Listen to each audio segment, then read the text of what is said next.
The following is a conversation with Grant Sanderson, his second time on the podcast. He's known to millions of people as the mind behind 3Blue1Brown, a YouTube channel where he educates and inspires the world with the beauty and power of mathematics.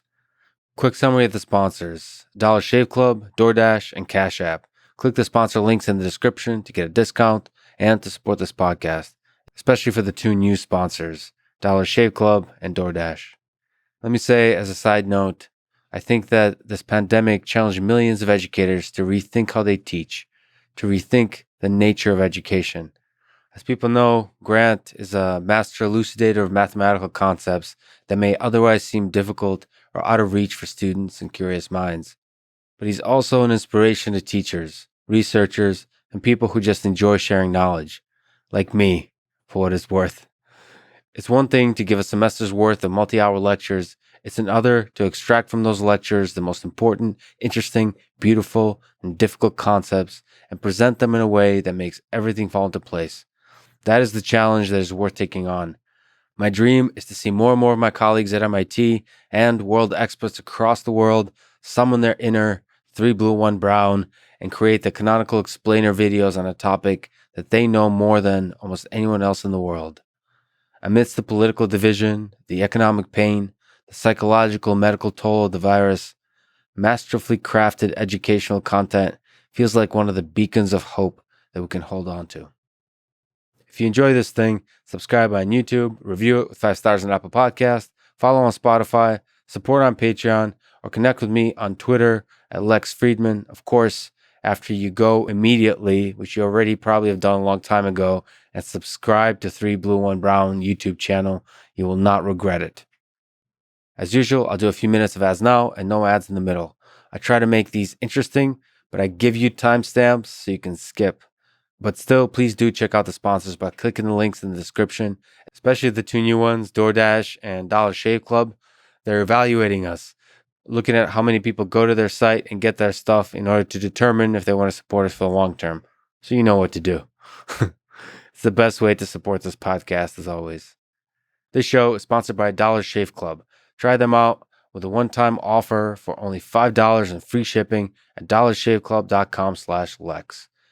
Starter kit comes with a 6-blade razor, refills, and all kinds of other stuff that makes shaving feel great.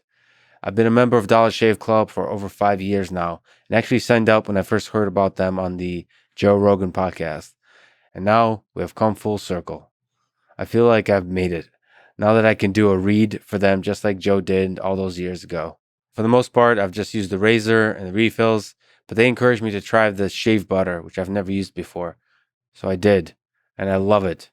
I'm not sure how the chemistry of it works out, but it's translucent somehow, which is a cool new experience. Again, try the Ultimate Shave Starter set today for just $5 plus free shipping at dollarshaveclub.com/Lex. This show is also sponsored by DoorDash. Get $5 off and 0 delivery fees on your first order of $15 or more when you download the DoorDash app and enter code LEX. I have so many memories of working late nights for a deadline with a team of engineers and eventually taking a break to argue about which DoorDash restaurant to order from. And when the food came, those moments of bonding, of exchanging ideas, of pausing to shift attention from the programs to the humans were special. These days, for a bit of time, I'm on my own, sadly, so I miss that camaraderie. But actually, DoorDash is still there for me. There's a million options that fit into my keto diet ways. Also, it's a great way to support restaurants in these challenging times.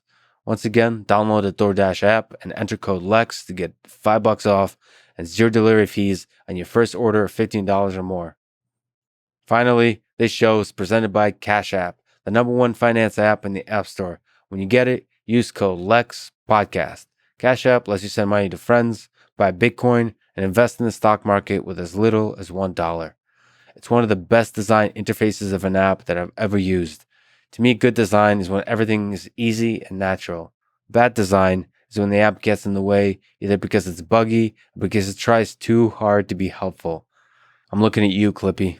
Anyway, there's a big part of my brain and heart that love to design things and also to appreciate great design by others. So again, if you get Cash App from the App Store or Google Play and use code LEXPODCAST, you get $10, and Cash App will also donate $10 to FIRST, an organization that is helping to advance robotics and STEM education for young people around the world. And now, here's my conversation with Grant Sanderson. You've spoken about Richard Feynman as someone you admire. I think last time we spoke, we ran out of time. So I wanted to talk to you about him. Who is Richard Feynman to you in your eyes? What impact did he have on you? I mean, I think a ton of people like Feynman. It's a little bit cliche to say that you like Feynman, right? That's almost like when you don't know what to say about sports and you just point to the Super Bowl or something as something you enjoy watching. But I do actually think there's a layer to Feynman that like sits behind the iconography. One thing that just really struck me was this letter that he wrote to his wife 2 years after she died. So during the Manhattan Project, she had polio. Tragically, she died. They were just young, madly in love. And, you know, the icon of Feynman is this like mildly sexist, womanizing philanderer, at least on the personal side. But you read this letter, and I can try to pull it up for you if I want. And it's just this absolutely heartfelt letter to his wife saying how much he loves her, even though she's dead, and kind of what she means to him, how no woman can ever measure up to her. And it shows you that the Feynman that we've all seen in like Surely You're Joking is different from the Feynman in reality. And I think the same kind of goes in his science, where, you know, he kind of sometimes has this output of being this aw shucks character, like everyone else is coming in this with these fancy falutin formulas, but I'm just going to try to whittle it down to its essentials, which is so appealing because we love to see that kind of thing. But when you get into it, like what he was doing was actually quite deep, very much mathematical. That should go without saying, but I remember reading a book about Feynman in a cafe once, and this woman looked at me and was like, saw that it was about Feynman. She was like, oh, I love him. I read Surely You're Joking. And she started explaining to me how he was never really a math person. And I don't understand how that can possibly be a public perception about any physicist, but for whatever reason that like worked into his aura, that he sort of shooed off math in place of true science. The reality of it is he was deeply in love with math and was much more going in that direction and had a clicking point into seeing that physics was a way to realize that, and all the creativity that he could output in that direction was instead poured towards things like not even fundamental theories, just emergent phenomena and everything like that. So to answer your actual question, like what I like about his way of going at things is this constant desire to reinvent it for himself. Like when he would consume papers, the way he'd describe it, he would start to see what problem he was trying to solve and then just try to solve it himself to get a sense of personal ownership. And then from there, see what others had done. Is that how you see problems yourself? Like that's actually an interesting point. When you first are inspired by a certain idea that you maybe want to teach or visualize or just explore on your own, I'm sure you're captured by some possibility and magic of it. Do you read the work of others? Like, do you go through the proofs? Or do you try to rediscover everything yourself? So I think the things that I've like learned best and have the deepest ownership of are the ones that have some element of rediscovery. The problem is that really slows you down. And this is for my part, it's actually a big fault. Like this is part of why I'm not an active researcher. I'm not like at the depth of the field a lot of other people are. The stuff that I do learn, I try to learn it really well. But other times you do need to get through it at a certain pace. You do need to get to a point of a problem you're trying to solve. So obviously you need to be well equipped to read things without that reinvention component and see how others have done it. But I think if you choose a few core building blocks along the way and you say, I'm really going to try to approach this before I see how this person went at it, I'm really going to try to approach it for myself. No matter what, you gain all sorts of inarticulatable intuitions about that topic, which aren't going to be there if you simply go through the proof. For example, you're going to be trying to come up with counterexamples. You're going to try to come up with intuitive examples, all sorts of things where you're populating your brain with data. And the ones that you come up with are likely to be different than the one that the text comes up with. And that like lends it a different angle. So that aspect also slowed Feynman down in a lot of respects. I think there was a period when like the rest of physics was running away from him. But insofar as it got him to where he was, I kind of resonate with that.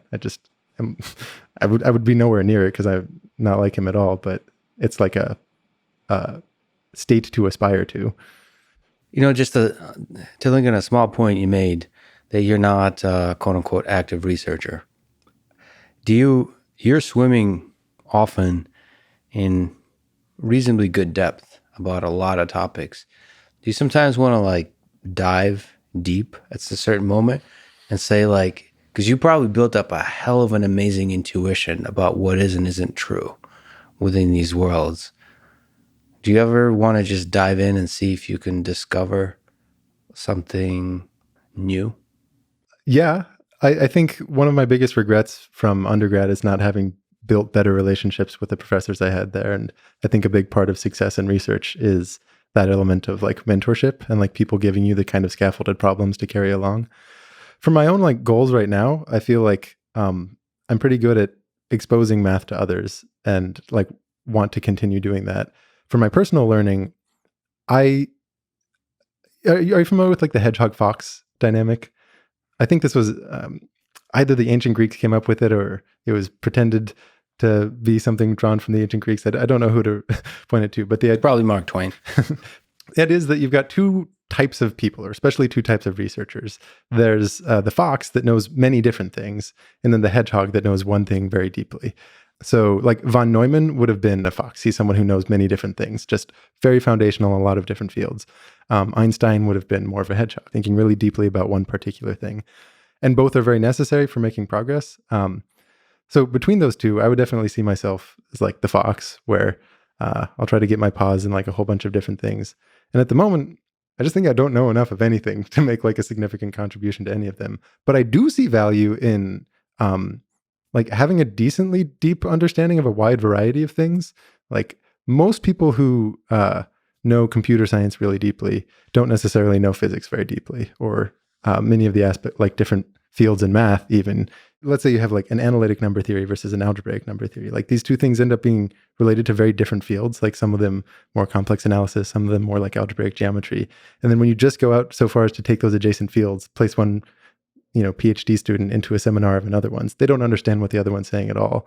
Like you take the complex analysis specialist inside the algebraic geometry seminar, they're as lost as you or I would be. But I think going around and like trying to have some sense of what this big picture is certainly has personal value for me. I don't know if I would ever make like new contributions in those fields, but I do think I could make new like expositional contributions where there's kind of a notion of things that are known but like haven't been explained very well. Well, first of all, I think most people would agree your videos, your teaching, the way you see the world is fundamentally often new. Like you're creating something new. And it almost feels like research, even just like the visualizations, the multidimensional visualization we'll talk about. I mean, you're revealing something very interesting that, just feels like research, feels like science, feels like the cutting edge of the very thing of which like new ideas and new discoveries are made of. I do think you're being a little bit more generous than is necessarily Yeah. deserved. And I promise that's not even false humility, because I sometimes think when I research a video, I'll learn like 10 times as much as I need for the video itself, and it ends up feeling kind of elementary. So I have a sense of just how far away like the stuff that I cover is from the actual depth. I think that's natural, but I think that could also be a mathematics thing. I feel like in the machine learning world, you're like 2 weeks in, you feel like you've basically mastered the field. In mathematics, it's like... Well, everything is either trivial or impossible. And it's like a shockingly thin line between the two, where you can find something that's totally impenetrable. And then after you get a feel for it, it's like, oh yeah, that whole subject is actually trivial in some way. So maybe that's what goes on. And every researcher is just on the other end of that hump, and it feels like it's so far away, but one step actually gets them there. What do you think about sort of Feynman's teaching style, or another perspective is of use of visualization? Well, his teaching style is interesting because people have described like the Feynman effect, where while you're watching his lectures or while you're reading his lectures, everything makes such perfect sense. So as an entertainment session, it's wonderful because it gives you this this intellectual satisfaction that you don't get from anywhere else, that you like finally understand it. But the Feynman effect is that you can't really recall what it is that gave you that insight, even a week later. And this is true of a lot of books and a lot of lectures where the retention is never quite what we hope it is. So there is a risk that the stuff that I do also fits that same bill, where at best it's giving this kind of intellectual candy on giving a glimpse of feeling like you understand something. But unless you do something active, like reinventing it yourself, like doing problems to solidify it. Even things like space repetition memory to just make sure that you have like the building blocks of what do all the terms mean.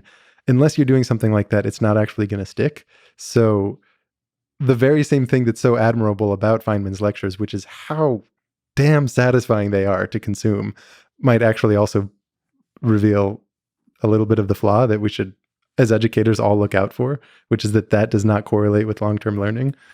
We'll talk about it a little bit. I think you've done some interactive stuff. I mean, even in your videos, the awesome thing that Feynman couldn't do at the time is you could, since it's programmed, you can like tinker, like play with stuff.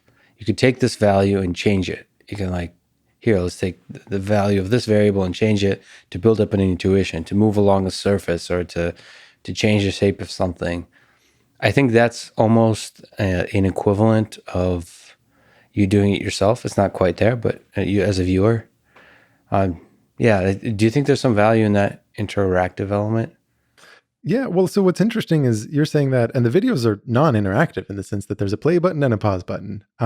And you could ask like, hey, while you're programming these things, why don't you program it into an interactable version that, make it a Jupyter notebook that people can play with, which I should do, and that like would be better. I think the thing about interactives though is most people consuming them just sort of consume what the author had in mind. And that's kind of what they want. Like I have a ton of friends who make interactive explanations. And when you look into the analytics of how people use them, there's a small sliver that genuinely use it as a playground to have experiments. And maybe that small sliver is actually who you're targeting and the rest don't matter. But most people consume it just as a piece of like well-constructed literature that maybe you tweak with the example a little bit to see what it's getting at. But in that way, I do think like a video can get most of the benefits of the interactive app, as long as you make the interactive for yourself and you decide what the best narrative to spin is. As a more concrete example, like my process I made this video about SIR models for epidemics. And it's like this agent-based modeling thing where you tweak some things about how the epidemic spreads and you want to see how that affects its evolution. My format for making that was very different than others, where rather than scripting it ahead of time, I just made the playground and then I played a bunch. And then I saw what stories there were to tell within that. Mm-hmm. Yeah, that's cool. So your video had that kind of structure. It had like 5 or 6 stories or whatever it was. And like, it was basically, okay, here's a simulation. Here's a model. What can we discover with this model? And here's 5 things I found after playing with it. Well, because the thing is, a way that you could do that project is you make the model and then you put it out and you say, here's a thing for the world to play with. Like, come to my website where you interact with this thing. And people did like sort of remake it in a JavaScript way so that you can go to that website and you can test your own hypotheses. But I think a meaningful part of the value to add is not just the technology, but to give the story around it as well. And like, that's kind of my job. It's not just to like make the visuals that someone will look at. It's to be the one to decide what's the interesting thing to walk through here. And even though there's lots of other interesting paths that one could take, that can be kind of daunting when you're just sitting there in a sandbox and you're given this tool with like 5 different sliders and you're told to like play and discover things.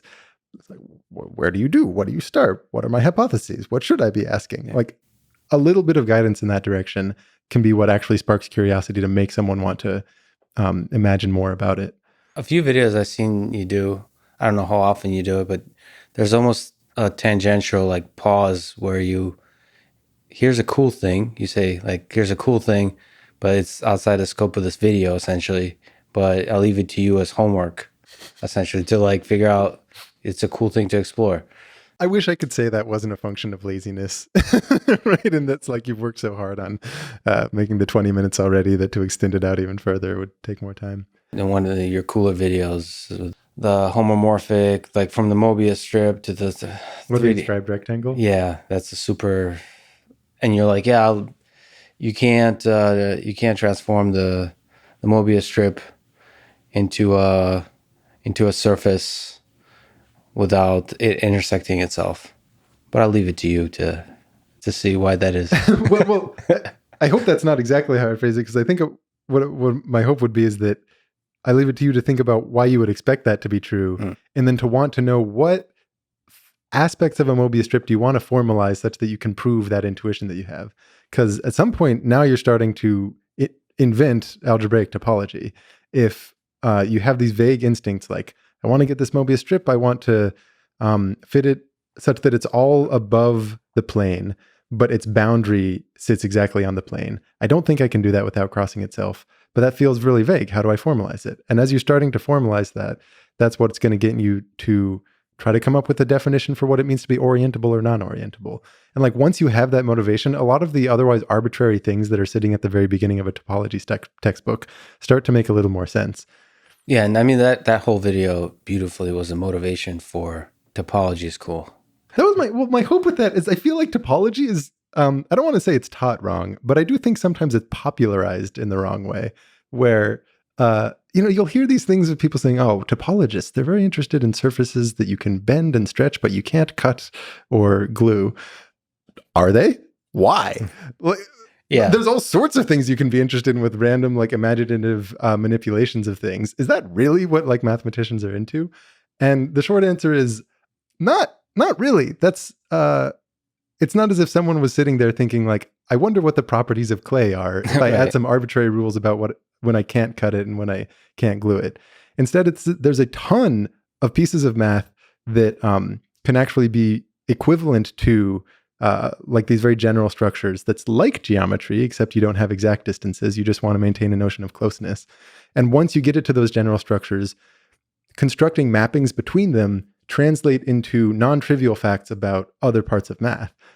And that, I don't think that's actually popularized. I don't even think it's emphasized well enough when you're starting to take a topology class, because you kind of have these two problems. It's like either it's too squishy, you're just talking about coffee mugs and donuts, or it's a little bit too rigor first, and you're talking about the axiom systems with open sets, and an open set is not the opposite of closed set. So sorry about that, everyone. We have a notion of clopen sets for ones that are both at the same time. Yeah. And just, it's not an intuitive axiom system in comparison to other fields of math. So you as the student like really have to walk through mud to get there. And you're constantly confused about how this relates to the beautiful things about coffee mugs and Mobius strips and such. And it takes a really long time to actually see topology in the way that mathematicians see topology. But I don't think it needs to take that time. I think there's this is making me feel like I need to make more videos on the topic, because I think I've only 100% done 2. You do. But I've also seen it in my narrow view of I find game theory very beautiful, and I know topology has been used elegantly to prove things in game theory. Yeah, you have like facts that seem very strange. Like I could tell you stir your coffee, and after you stir it, and like let's say all the molecules settle to like not moving again, one of the molecules will be basically in the same position it was before. You have all sorts of fixed point theorems like this, right? That kind of fixed point theorem, directly relevant to Nash equilibriums, right?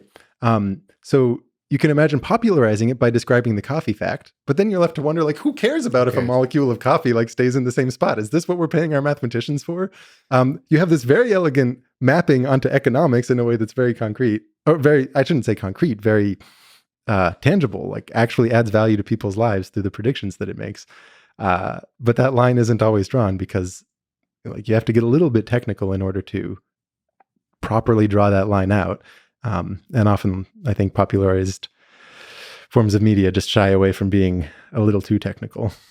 For sure. By the way, for people who are watching the video, I do not condone the message on this mug. It's the only one I have, which is the snuggle is real. By the way, for anyone watching, I do condone the message of that mug. The snuggle is real. The snuggle is real. Okay, so you mentioned the SIR model. I think there's certain ideas there of growth, of exponential growth. What maybe have you learned about pandemics from making that video? Because it was kind of exploratory. You were kind of building up an intuition. And it's, again, people should watch the video. It's kind of an abstract view. It's not really modeling in detail the whole field of epidemiology.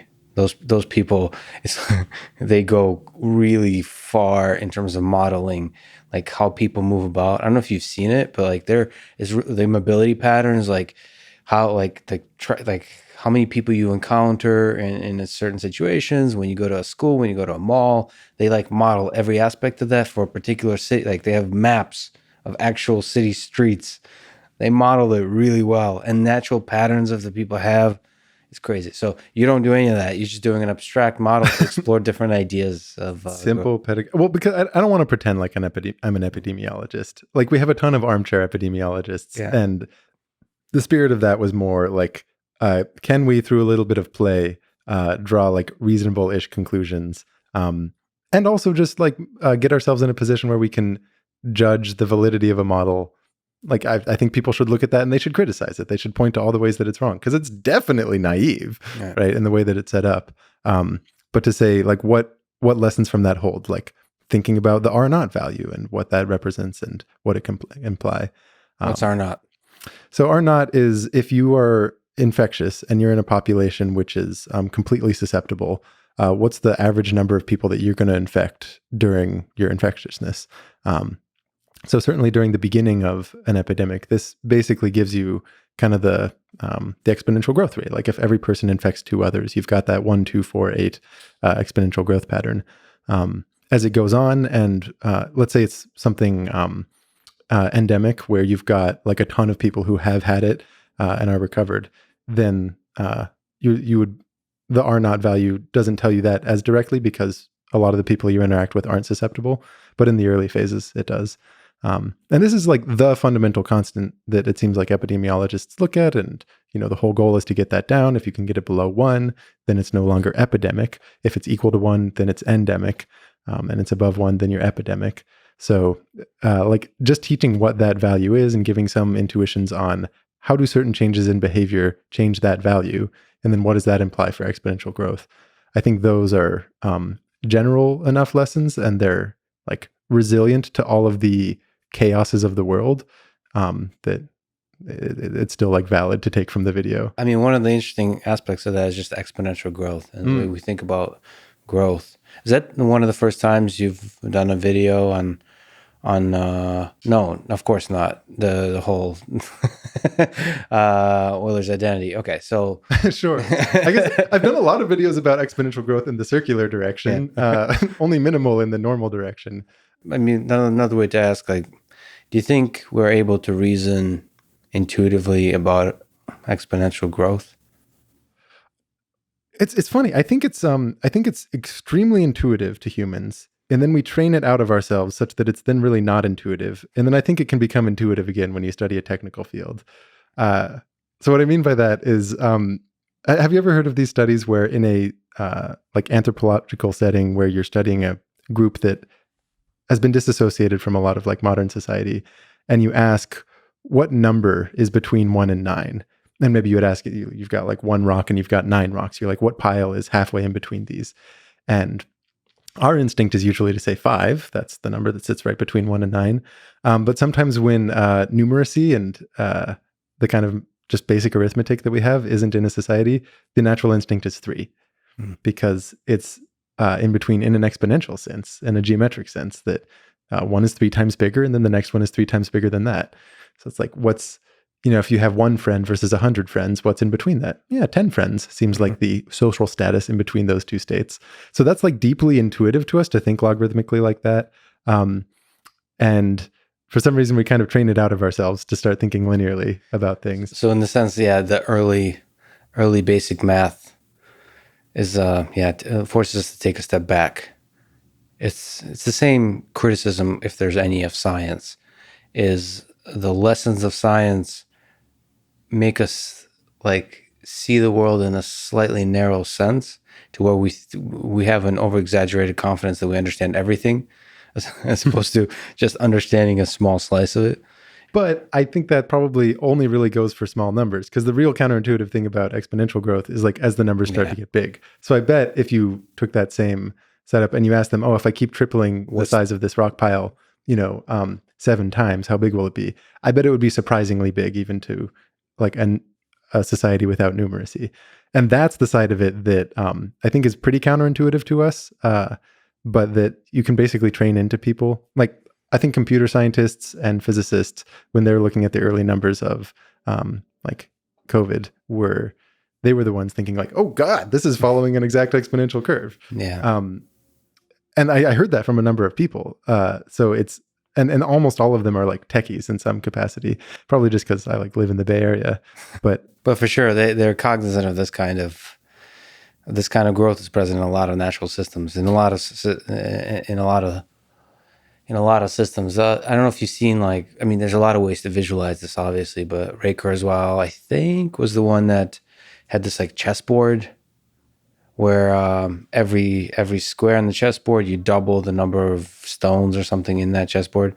I've heard this is like an old proverb where it's like, someone, the king offered him a gift and he said, the only gift I would like, very modest, give me a single grain of rice for the first chessboard, and then 2 grains of rice for the next square, and then twice that for the next square, and just continue on. That's my only modest ask, your sire. Yeah. And like, then it's all, more grains of rice than there are anything in the world by the time you get to the end. And my intuition falls apart there. Like, I would have never predicted that. Like, for some reason, that's a really compelling illustration how poorly it breaks down. Just like you said, maybe we're okay for the first few piles, but of rocks. But after a while, it's game over. The other classic example for gauging someone's intuitive understanding of exponential growth is I've got like a lily pad on a lake, really big lake, okay, like Lake Michigan, and that lily pad replicates. It doubles one day, and then it doubles the next day, and it doubles the next day,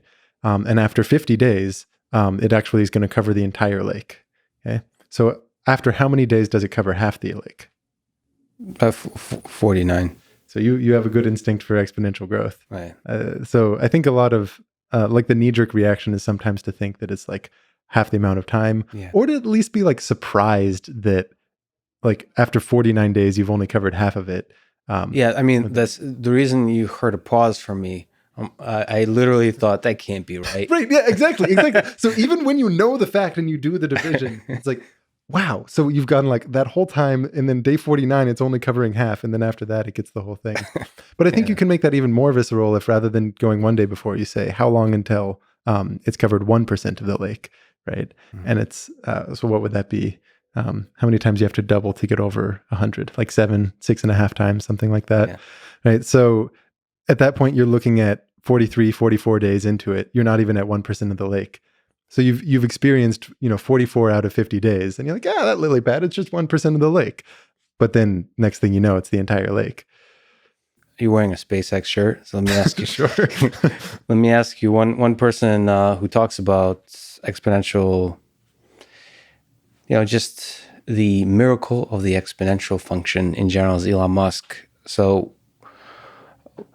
he kind of advocates the idea of exponential thinking, realizing that technological development can, at least in the short term, follow exponential improvement, which breaks apart our intuition, our ability to reason about what is and isn't impossible. So he's a big one. It's a good leadership kind of style of saying like, look, the thing that everyone thinks is impossible is actually possible because exponentials.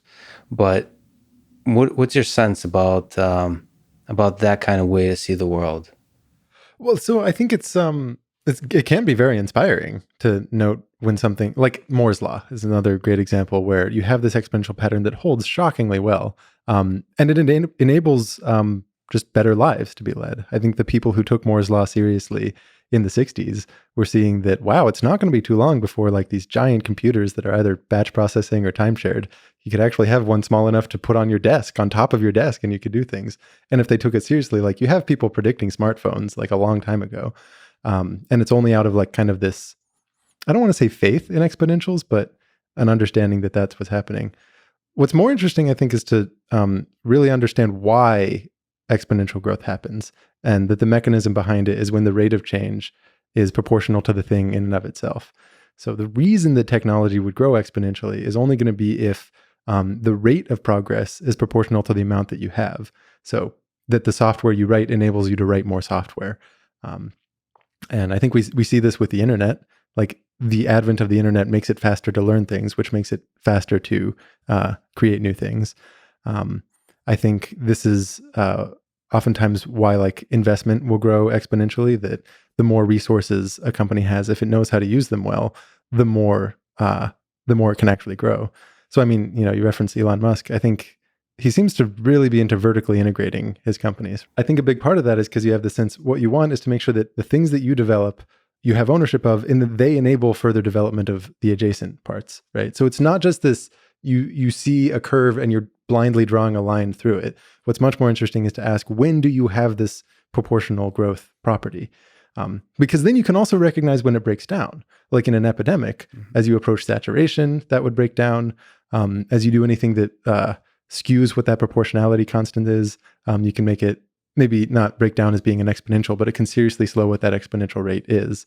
So the opposite of a pandemic is you want, in terms of ideas, you want to minimize barriers that prevent the spread. You want to maximize the spread of impact. So like you want it to grow when you're doing technological development, is so that you do hold up, that rate holds up.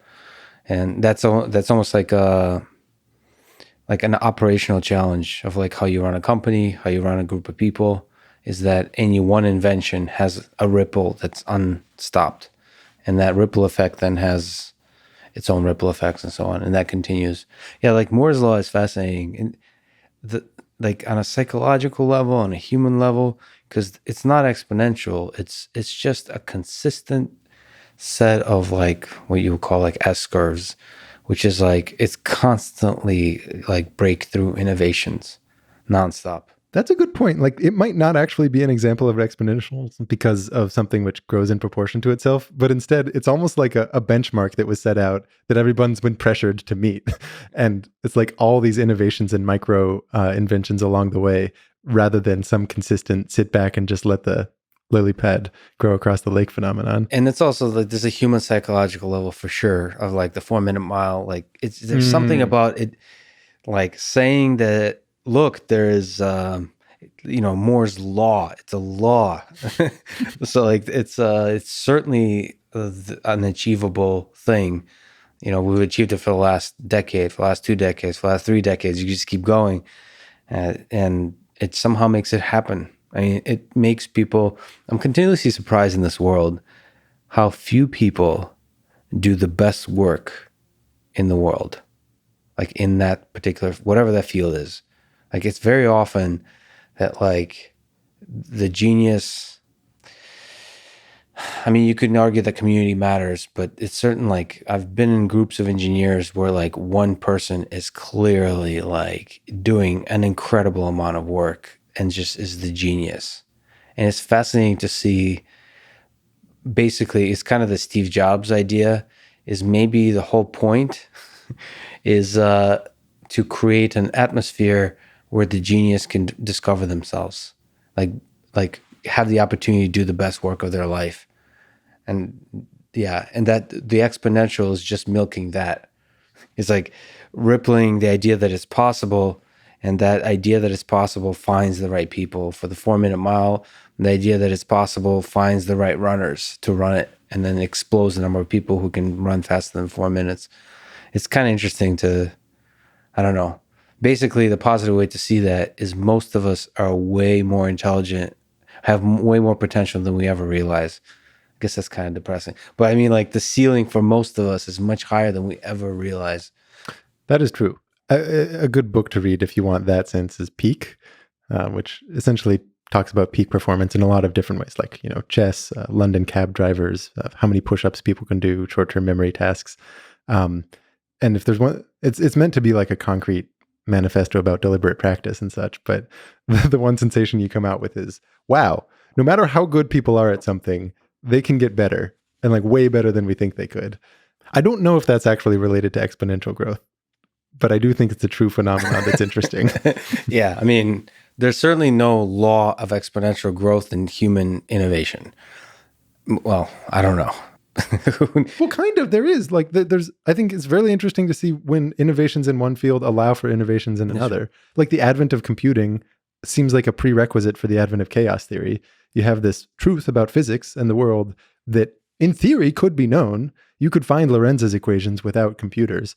But in practice, it was just never going to be analyzed that way unless you were doing like a bunch of simulations and that you could computationally see these models. So it's like physics allowed for computers, computers allowed for better physics, and wash, rinse, and repeat. That self-proportionality, that's exponential. So I think I wouldn't think it's too far to say that that's a law of some kind. Yeah. A fundamental law of the universe is that these descendants of apes will exponentially improve their technology and one day be taken over by the AGI.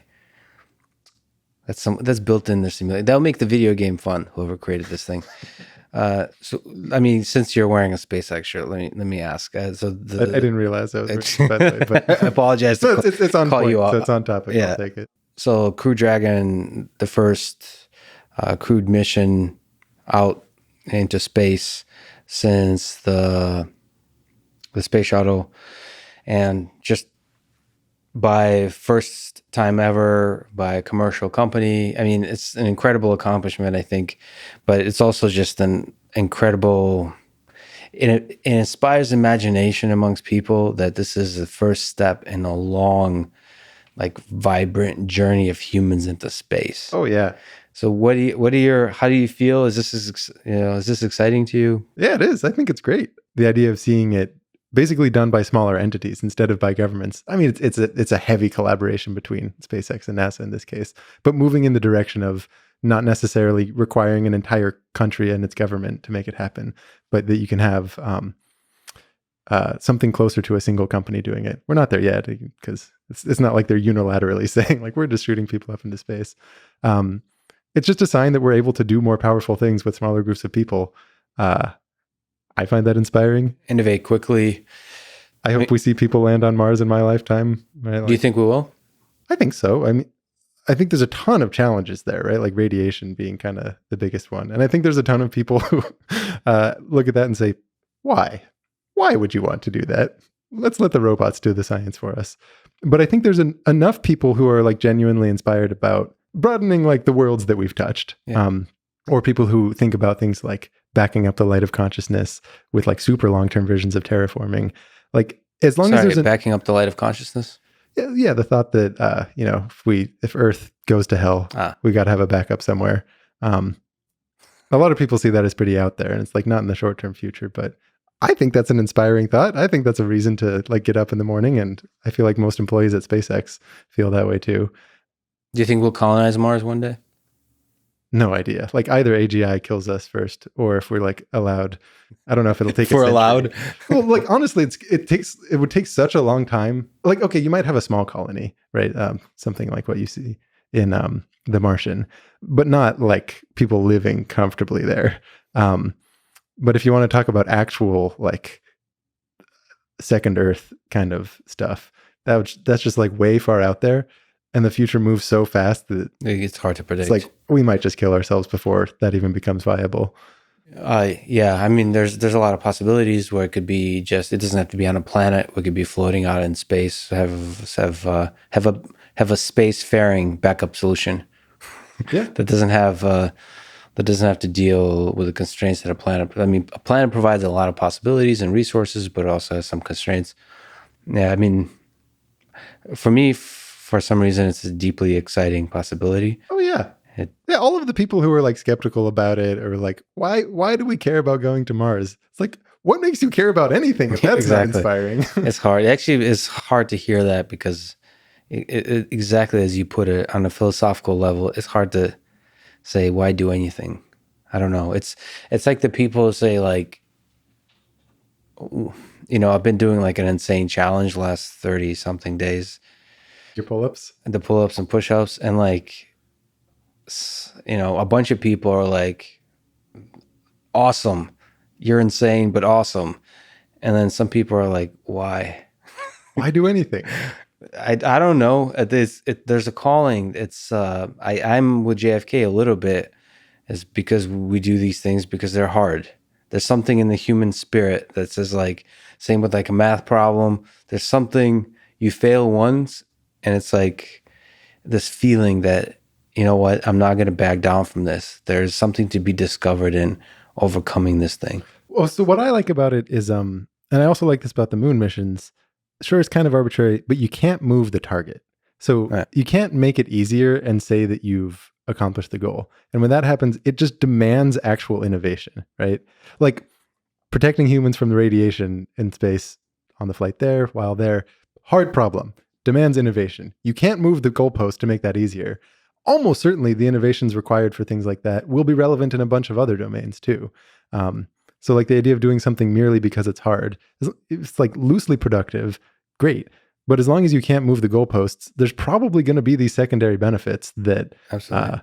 like we should all strive for. Yeah, I mean, it's hard to formulate the Mars colonization problem as something that has a deadline, which is the problem.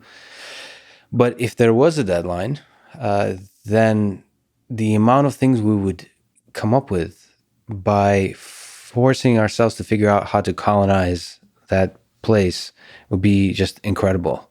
This is what people like. The internet didn't get created because people sat down and tried to figure out how do I, send TikTok videos of myself dancing to people. There's an application.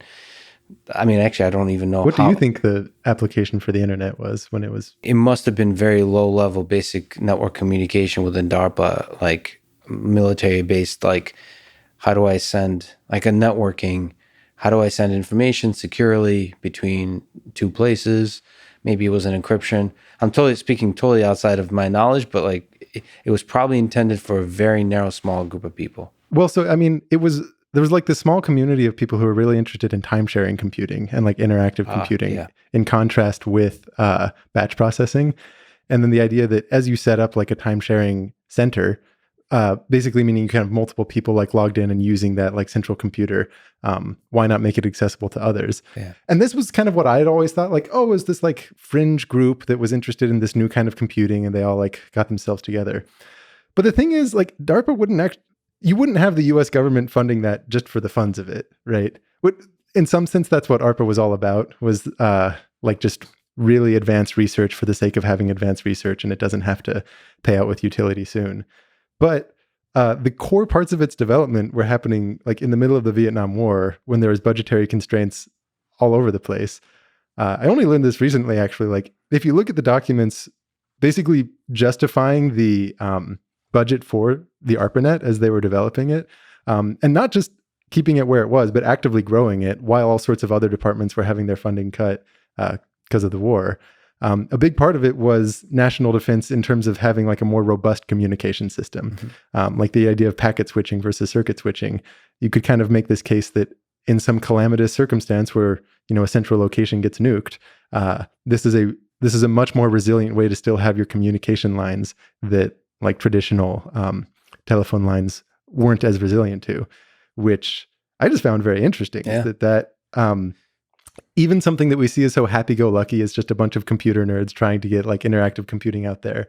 The actual like thing that made it funded and thing that made it advance when it did was because of this direct national security question and concern. I don't know if you've read it. I haven't read it. I've been meaning to read it, but Neil deGrasse Tyson actually came out with a book that talks about like science in the context of the military, like basically saying all the great science we've done in the 20th century was like because of the military.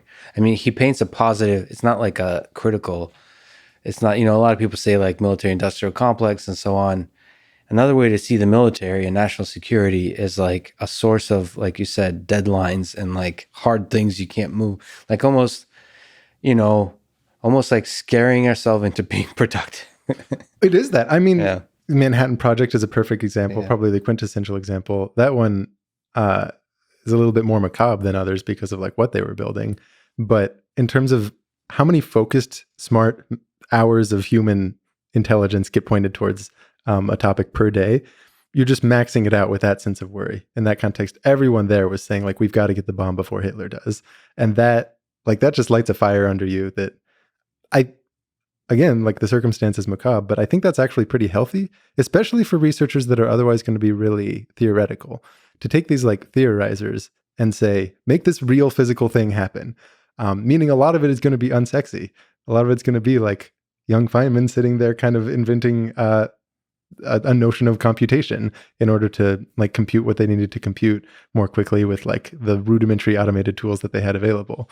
I think you see this with Bell Labs also, where you've got otherwise very theorizing minds in very pragmatic contexts that I think is like really helpful for the theory as well as for the applications. So I think that stuff can be positive for progress. You mentioned Bell Labs and Manhattan Project. This kind of makes me curious for the things you create, which are quite singular. Like if you look at all YouTube, or just not YouTube, it doesn't matter what it is. It's just teaching, content, art, doesn't matter. It's like, yep, that's Grant, right? That's unique. And your teaching style and everything. Does it... Manhattan Project and Bell Labs was like famously a lot of brilliant people, but there's a lot of them. They play off of each other.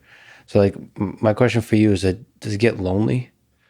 Honestly, that right there, I think is the biggest part of my life that I would like to change in some way. That I look at a Bell Labs type situation and I'm like, God damn, I love that whole situation. And I'm so jealous of it. And you're like reading about Hamming, and then you see that he also shared an office with Shannon. And you're like, of course he did. Of course they shared an office. That's how these ideas get like.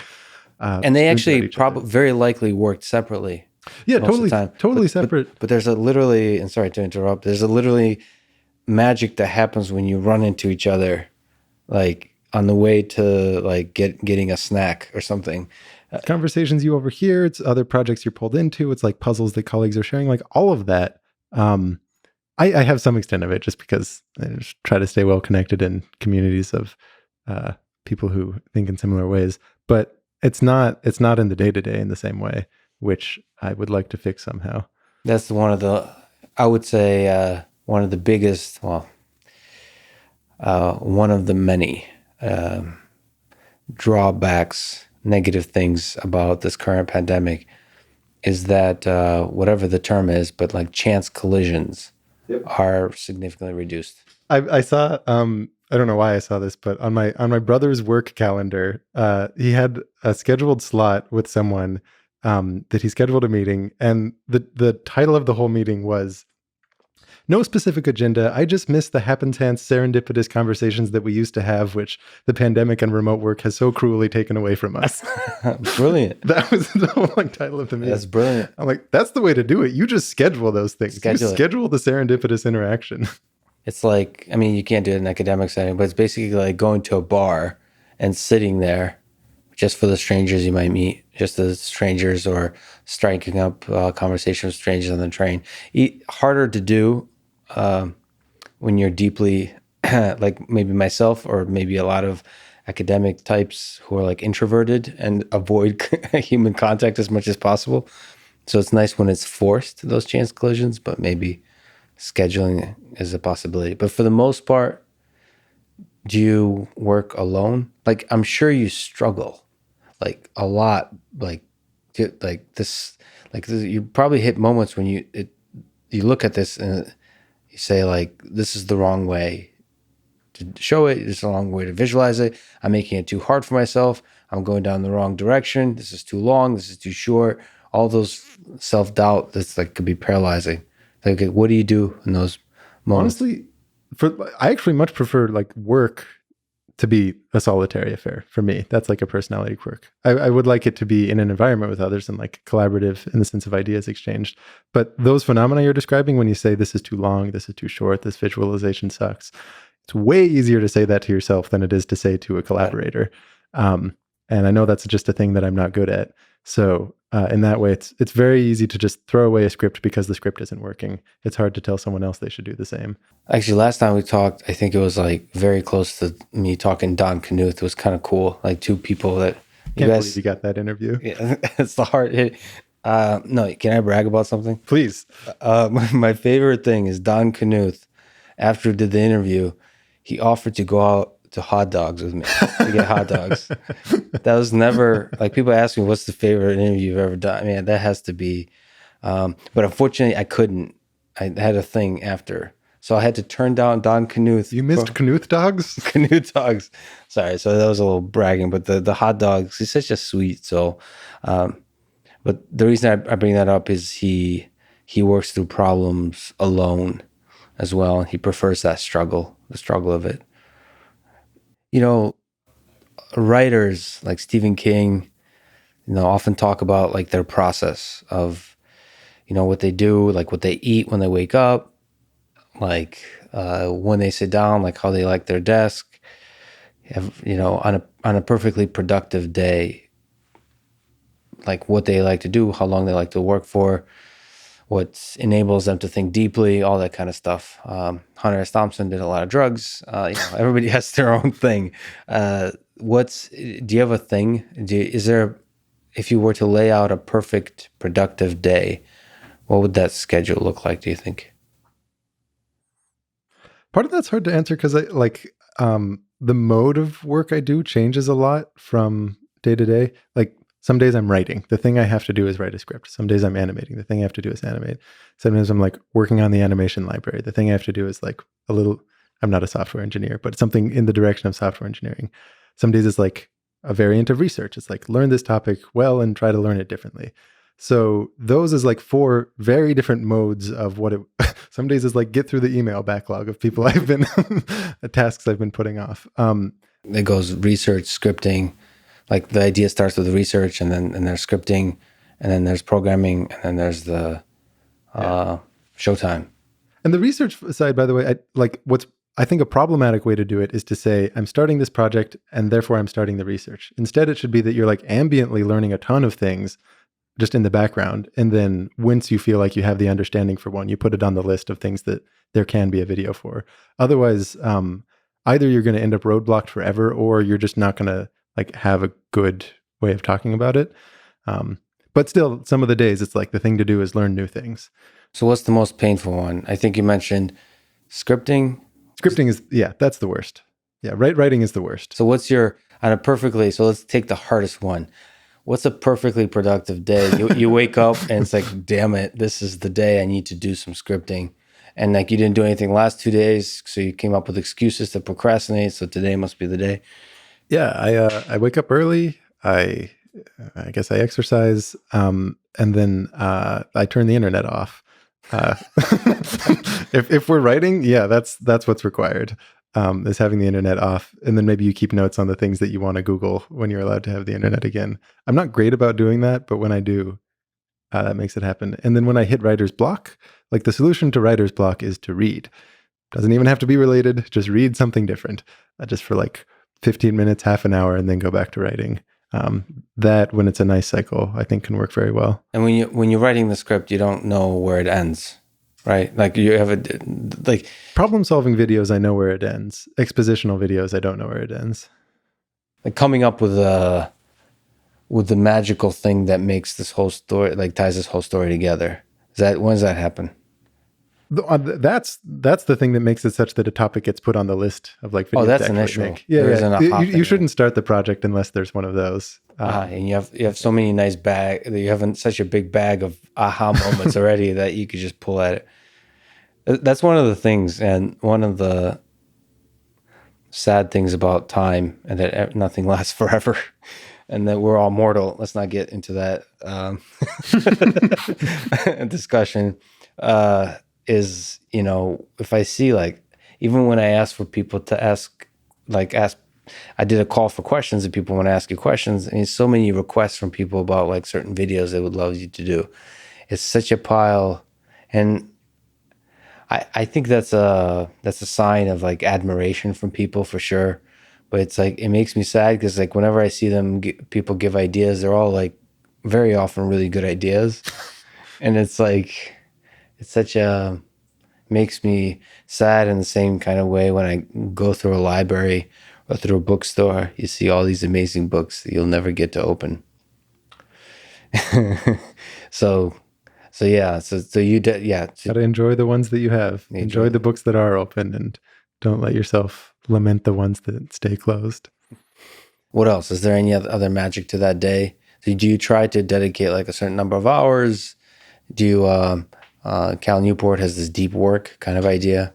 There's systematic people who like get really on top of, they checklist of what they're going to do in the day and they like count their hours. And I am not a systematic person in that way. which is probably a problem. I very likely would get more done if I was systematic in that way, but that doesn't happen. So, maybe you talk to me later in life, and maybe I will have like changed my ways and give you a very different answer.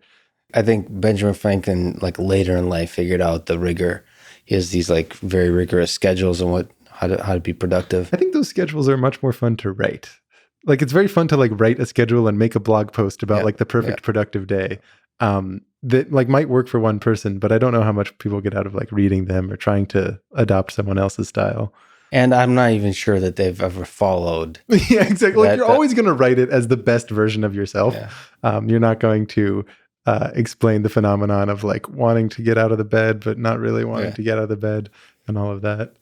And just like zoning out for random reasons, or the one that people probably don't touch at all is I try to check social media once a day, but I'm like only, so I post and that's it. When I post, I check the previous days. That's like what I try to do. That's what I do like 90% of the days, but then I'll have like a 2-week period where it's just like, I'm checking the internet. Like, I mean, it's probably some scary number of times. And I think a lot of people can resonate with that. I think it's a legitimate addiction. It's like, it's a dopamine addiction. And I don't know if it's a problem, because as long as it's a kind of socializing, like if you're actually engaging with friends and engaging with other people's ideas, I think it can be really useful. Well, I don't know. So like for sure, I agree with you, but it's definitely an addiction, because for me, I think it's true for a lot of people.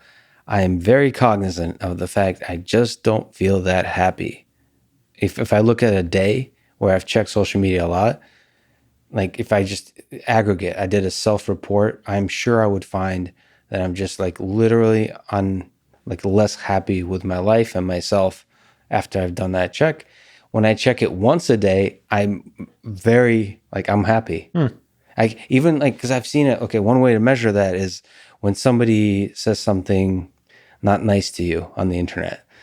Is like when I check it once a day, I'm able to just like I smile, like I think about them positively, empathetically. I send them love. I don't ever respond, but I just feel positively about the whole thing. If I check like more than that, it starts eating at me. Like there's an eating thing that happens, like anxiety. It occupies a part of your mind doesn't seem to be healthy. Same with I mean, you put stuff out on YouTube. I think it's important. I think you have a million dimensions that are interesting to you, but one of the interesting ones is the study of education and the psychological aspect of putting stuff up on YouTube. I now have completely stopped checking statistics of any kind. I've released an episode 100 with my dad, conversation with my dad. He checks, he's probably listening to this. Stop. He checks the number of views on his video, on his conversation. So he discovered like a reason. He's new to this whole addiction, and he just checks. And he'll text me or write to me, I just passed Dawkins in the top. Oh my God. I love that so much. Yeah. So he's, can I tell you a funny story in that effect of parental use of YouTube? Early on in the channel, my mom would text me. She's like, the channel has had 990,000 views. The channel has had 991,000 views. I'm like, oh, that's cute. She's going to the little part on the about page where you see the total number of channel views. No, she didn't know about that. She had been going every day through all the videos and then adding them up. And she thought she was doing me this favor of providing me this global analytic that otherwise wouldn't be visible. That's awesome. It's just this addiction where you have some number you want to follow. And then it's funny that your dad had this. I think a lot of people have it. I think that's probably a beautiful thing for parents, because they're proud. Yeah. It's born of love. It's great. The downside, I feel, one of them is this is one interesting experience that you probably don't know much about, because comments on your videos are super positive. But people judge the quality of how something went. I see that with these conversations by the comments. Yeah. And I'm not talking about people in their 20s and their 30s. I'm talking about like CEOs of major companies who don't have time. They literally, this is their evaluation metric. They're like, ooh, the comments seem to be positive. And that's really concerning to me. Most important lesson for any content creator to learn is that the commenting public is not representative of the actual public. Yeah. And this is easy to see. Ask yourself, how often do you write comments on YouTube videos? Most people will realize, I never do it. Some people realize they do, but the people who realize they never do it should understand that that's a sign the kind of people who are like you aren't the ones leaving comments. And I think this is important in a number of respects. Like, in my case, I would think my content was better than it was if I just read comments, because people are super nice. The thing is, the people who are bored by it, are put off by it in some way, are frustrated by it, usually they just go away. They're certainly not going to watch the whole video, much less leave a comment on it. So there's a huge underrepresentation of like negative feedback, like well-intentioned negative feedback, because very few people actively do that. Like watch the whole thing that they dislike, figure out what they disliked, articulate what they dislike. There's plenty of negative feedback that's not well-intentioned, but for like that golden kind. I think a lot of YouTuber friends I have at least have gone through phases of like anxiety about the nature of comments that stem from basically just this, that it's like people who aren't necessarily representative of who they were going for, or misinterpreted what they were trying to say or whatever have you, or we're focusing on things like personal appearances as opposed to like substance. And they come away thinking like, oh, that's what everyone thinks, right? That's what everyone's response to this video was. But a lot of the people who had the reaction you wanted them to have, like they probably didn't write it down. So very important to learn. It also translates to realizing that you're not as important as you might think you are, right? Because all of the people commenting are the ones who love you the most and are like really asking you to like create certain things, or like mad that you didn't create like a past thing. I don't know. I have such a problem. Like I have a very real problem with making promises about a type of content that I'll make and then either not following up on it soon or just like never following up on it. Yeah, you actually, last time we talked, I think I'm not sure, promised to me that you'll have music incorporated into your like I'll share with you a private link. But so there's an example of like what I had in mind. I like did a version of it and I'm like, I think there's a better version of this that might exist one day. So it's now on the like the back burner. It's like it's sitting there. It was like a live performance at this one thing. Awesome. I think next circumstance that I'm like doing another recorded live performance that like fits having that, then in a better recording context, maybe I'll make it nice and public. Maybe a while. But exactly, right? Yeah.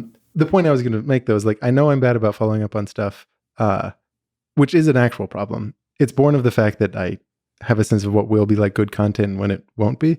But this can actually be incredibly disheartening because a ton of comments that I see are people who are like, frustrated, usually in a benevolent way, that like I haven't followed through on like X and X, which I get, and I should do that. But what's comforting thought for me is that when there's a topic I haven't promised but I am working on and I'm excited about, it's like the people who would really like this don't know that it's coming and don't know to like comment to that effect. Yeah. And like the commenting public that I'm seeing is not representative of like who I think this other project will touch meaningfully. Yeah, so focus on the future, on the thing you're creating now, just like the art of it. One of the people is really inspiring to me in that regard, because I've really seen it in person, is Joe Rogan. He doesn't read comments, but not just that. He doesn't give a damn. He like he's not like clueless about it. He's like, just like the richness and the depth of a smile he has when he just experiences the moment with you, like offline. You can tell he doesn't give a damn about like about anything, about what people think about, whether if it's on a podcast you talk to him or whether offline, about just, it's not there. Like what other people think, how even like what the rest of the day looks like is just deeply in the moment. Or like, especially like, is what we're doing going to make for a good Instagram photo or something like that? It doesn't think like that at all.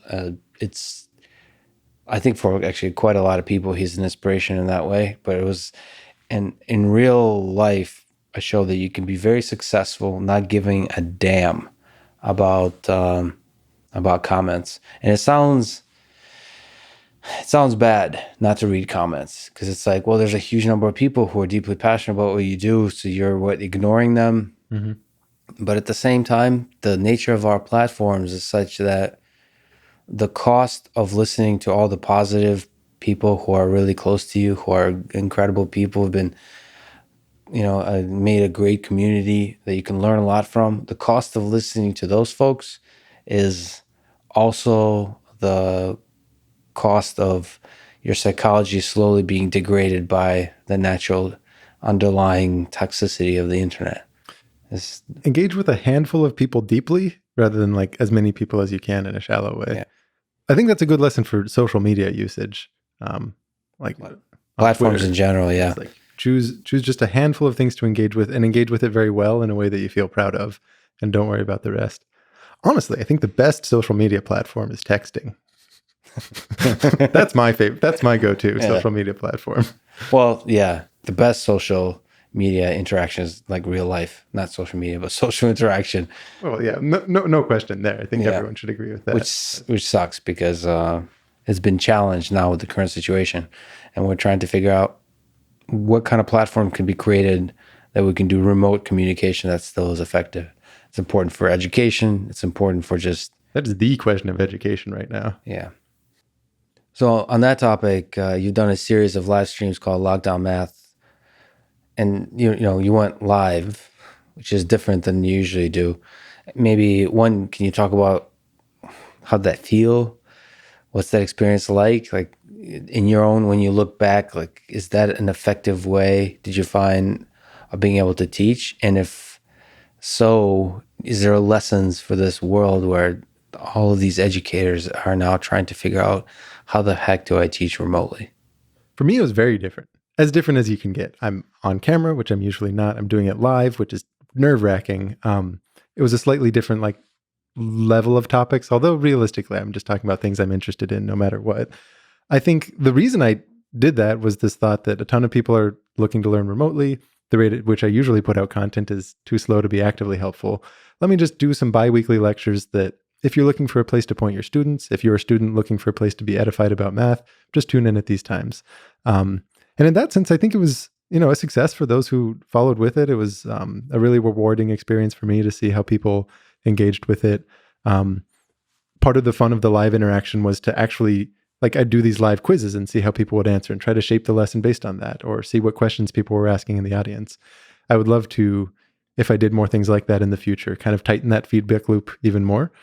I think for, you ask about if this can be relevant to educators, 100% online teaching is basically a form of live streaming now.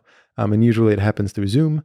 I think if teachers view what they're doing as a kind of performance and a kind of live stream performance, that would probably be pretty healthy, because Zoom can be kind of awkward.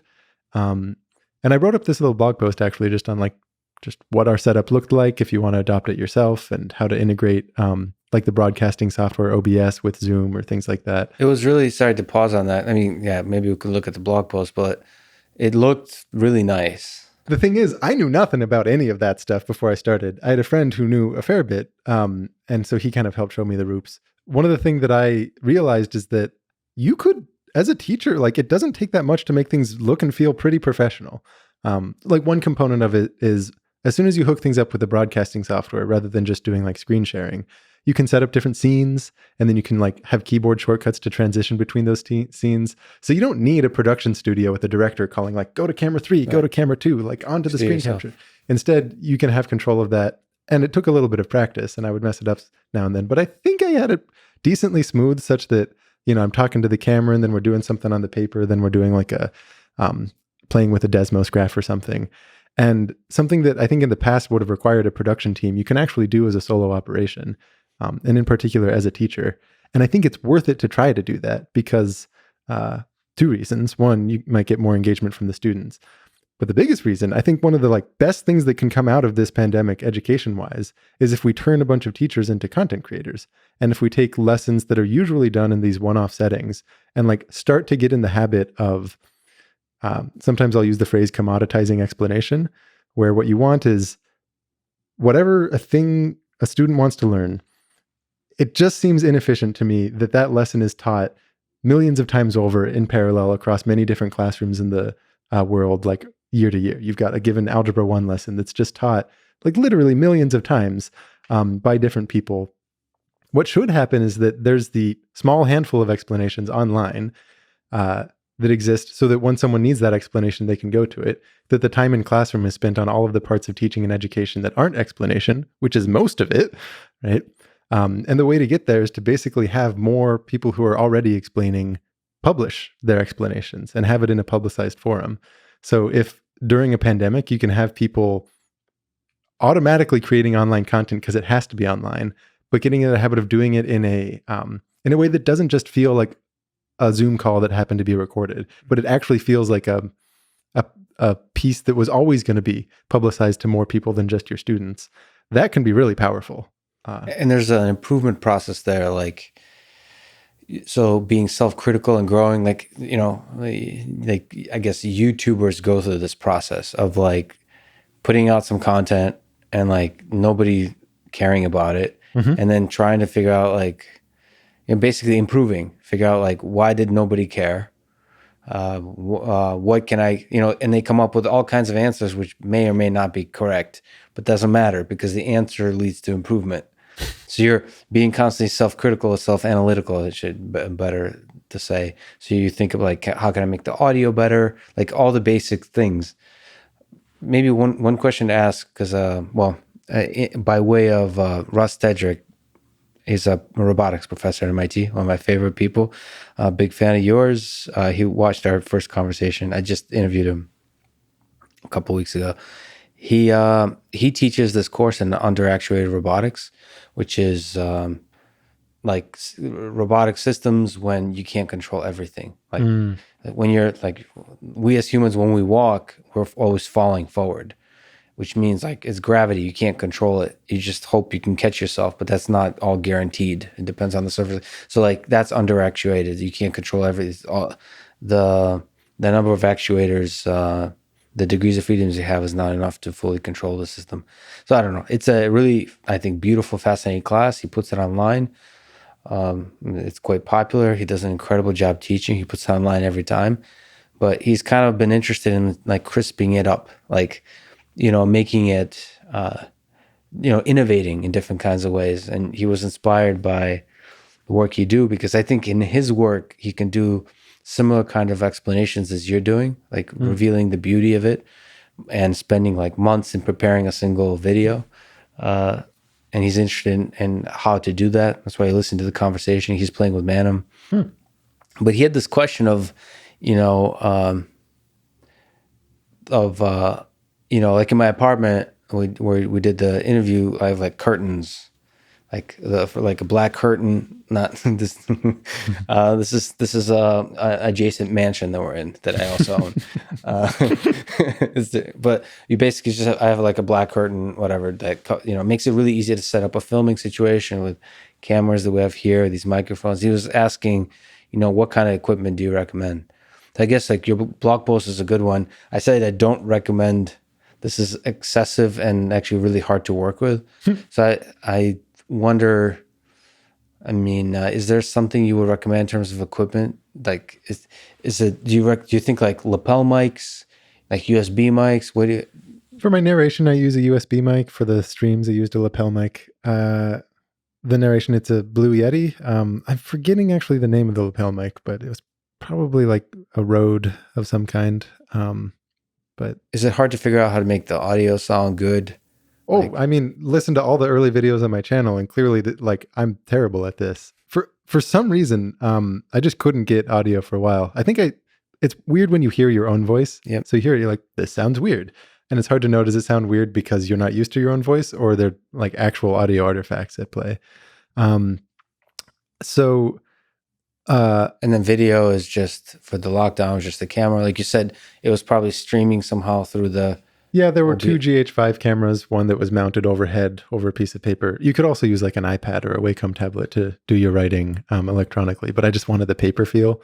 One on the face, there's two...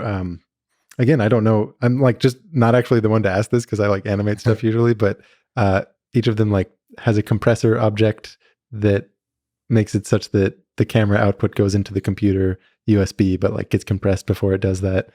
The live aspect of it, do you Do you regret doing it live?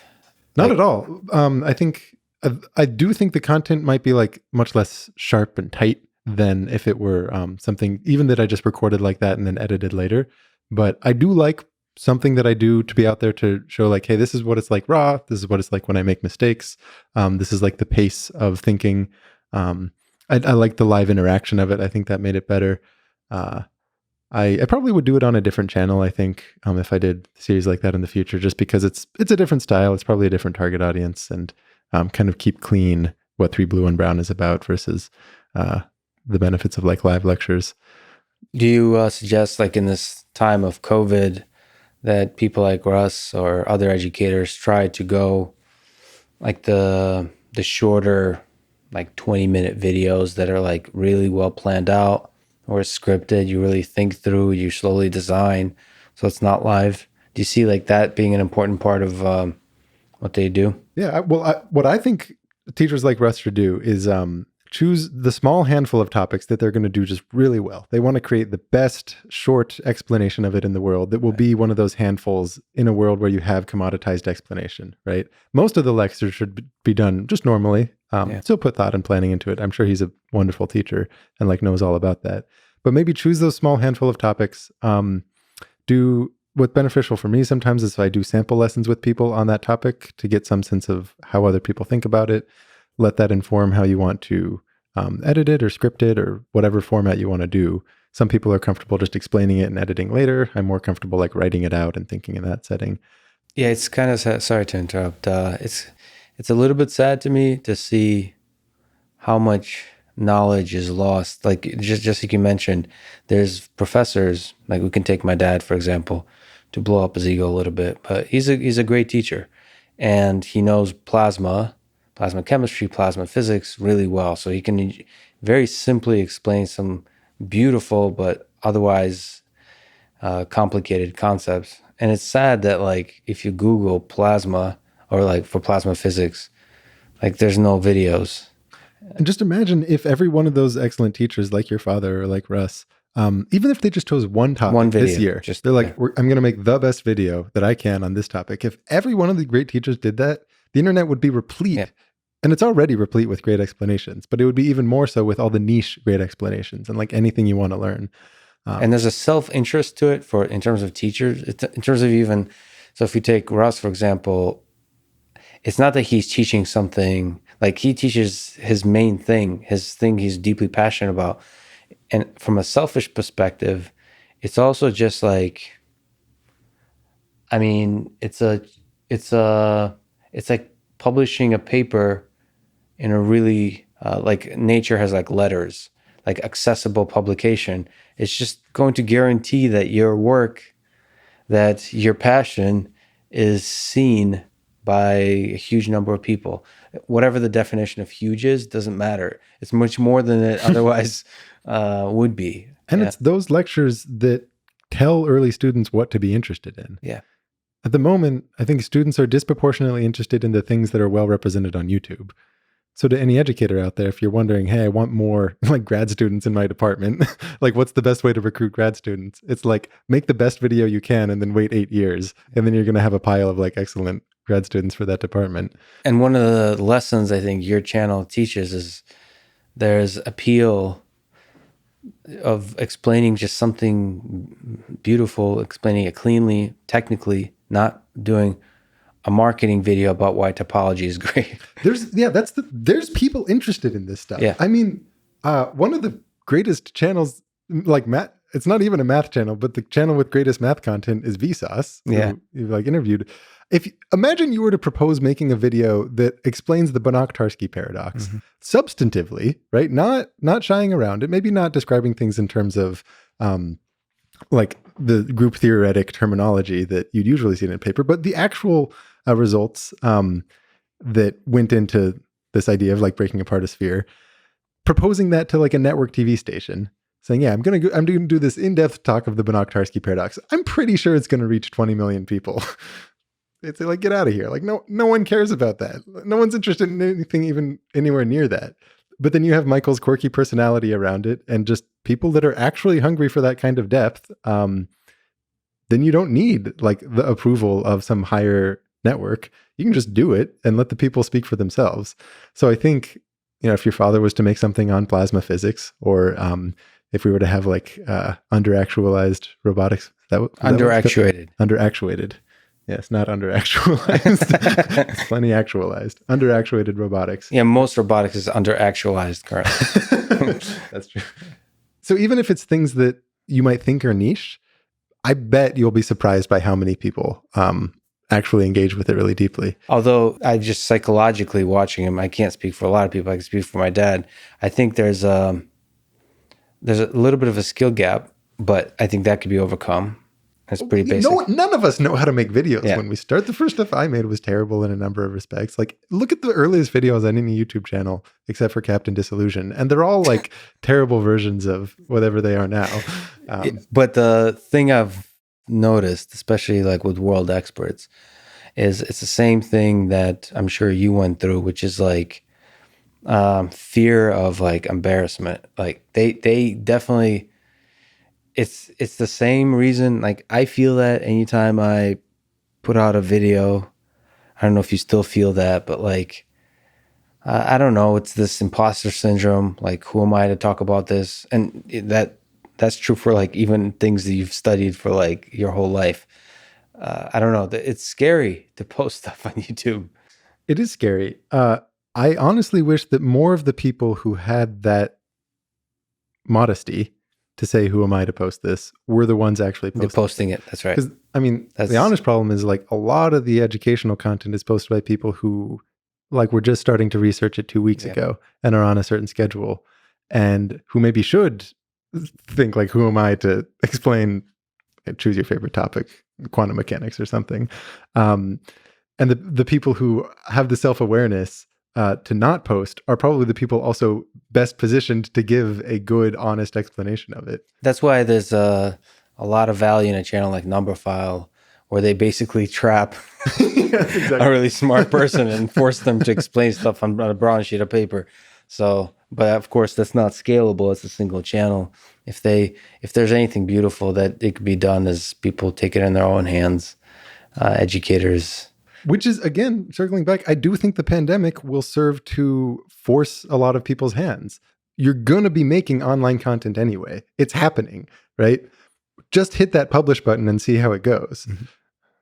Yeah, see how it goes. The cool thing about YouTube is it might not go for a while, but like 10 years later, right? Yeah, it'll be like this. The thing, this what people don't understand with YouTube, at least for now. At least that's my hope with it. Is it's literally better than publishing a book in terms of the legacy. It will live for a long, long time. Of course, it's one of the things I mentioned Joe Rogan before. It's kind of, there's a sad thing because I'm a fan. He's moving to Spotify. Yeah, 9-digit numbers will do that to you. Yeah. But he doesn't really, he's one person that doesn't actually care that much about money. Oh, yeah? Like, having talked to him, it wasn't because of money. It's because he legitimately thinks that they're going to do like a better job. Like, so from his perspective, YouTube, you have to understand where they're coming from. YouTube has been cracking down on people who Joe Rogan talks to Alex Jones and conspiracy theories and stuff. Yeah. And YouTube is really like careful with that kind of stuff. And that's not a good feeling. Like, and Joe doesn't feel like YouTube is on his side.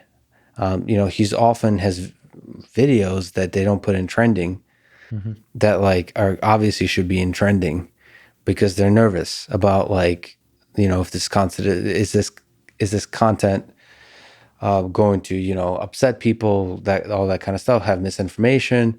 And that's not a good place for a person to be in. And Spotify is giving them, we're never going to censor you. We're never going to do that.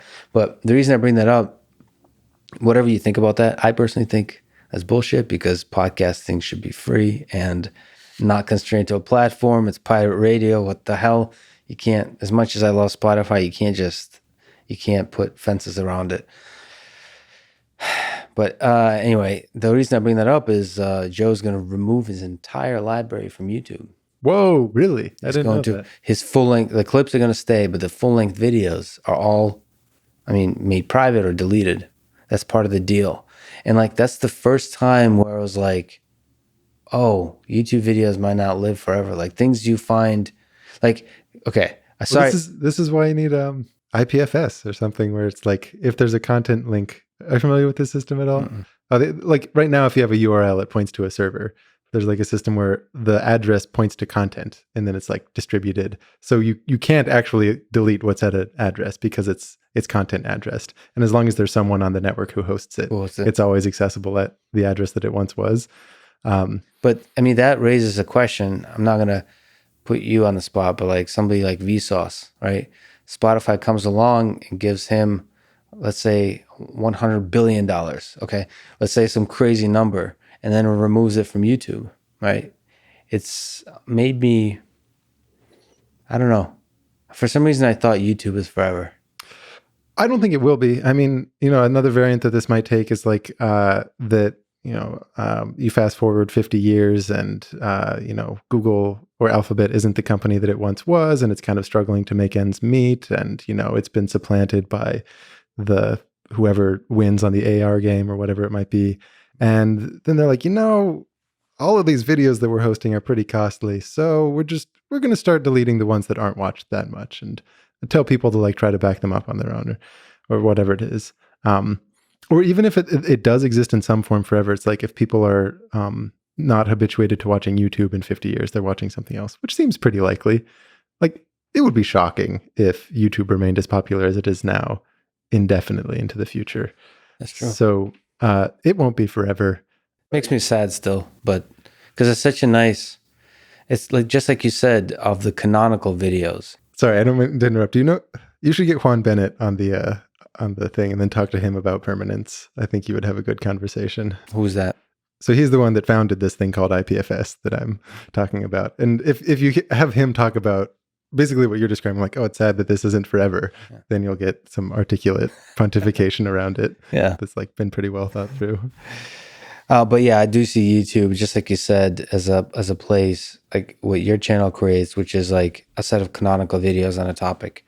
Now, others could create videos on that topic as well, but as a collection, it creates a nice set of places to go if you're curious about a particular topic. And it seems like coronavirus is a nice opportunity to put that knowledge out there in the world at MIT and beyond. I have to talk to you a little bit about machine learning and deep learning and so on. Again, we talked about last time, you have a set of beautiful videos on neural networks. Let me ask you first, what is the most beautiful aspect of neural networks and machine learning to you? Like from making those videos, from watching how the field is evolving, is there something mathematically or in applied sense just beautiful to you about them? Well, I think what I would go to is the layered structure and how you can have what feel like qualitatively distinct things happening going from one layer to another, but that are following the same mathematical rule. Because you look at it as a piece of math, it's like you got a nonlinearity and then you've got a matrix multiplication. That's what's happening on all the layers. But especially if you look at like some of the visualizations that like Chris Olah has done with respect to like convolutional nets that have been trained on ImageNet, trying to say, what does this neuron do? What does this family of neurons do? What you can see is that the ones closer to the input side are picking up on very low level ideas like the texture, right? And then as you get further back, you have higher level ideas like where are the eyes in this picture? And then how do the eyes form like an animal? Is this animal a cat or a dog or a deer? You have this series of qualitatively different things happening, even though it's the same piece of math on each one. So that's a pretty beautiful idea that you can have like a generalizable object that runs through the layers of abstraction, which in some sense constitute intelligence, is having those many different layers of an understanding to something. Yeah, form abstractions in an automated way. Exactly. It's automated abstracting, which, I mean, that just feels very powerful. And the idea that it can be so simply mathematically represented. I mean, a ton of like modern ML research seems a little bit Like you do a bunch of ad hoc things, then you decide which one worked, and then you retrospectively come up with the mathematical reason that it always had to work. But who cares how you came to it? When you have like that elegant piece of math, it's hard not to just smile seeing it work in action.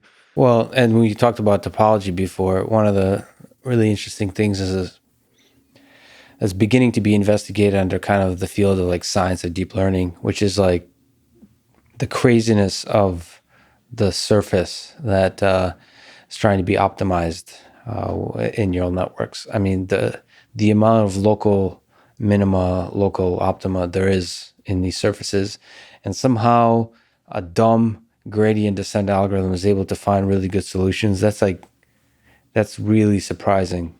Well, so on the one hand it is, but also it's not terribly surprising that you have these interesting points that exist when you make your space so high dimensional. Like GPT-3, what did it have? 175 billion parameters. Yeah. So it doesn't feel as mesmerizing to think about, oh, there's some surface of intelligent behavior in this crazy high dimensional space. It's like there's so many parameters that, of course. But what's more interesting is like how is it that you're able to efficiently get there? Which is maybe what you're describing, that something as dumb as gradient descent does it. But like the reason the gradient descent works well with neural networks and not just, choose however you want to parameterize this space and then like apply gradient descent to it, is that layered structure lets you decompose the derivative in a way that makes it computationally feasible. It's just that there's so many good solutions, probably infinitely many good solutions, not best solutions, but good solutions. That's what's interesting. It's similar to Stephen Wolfram has this idea of like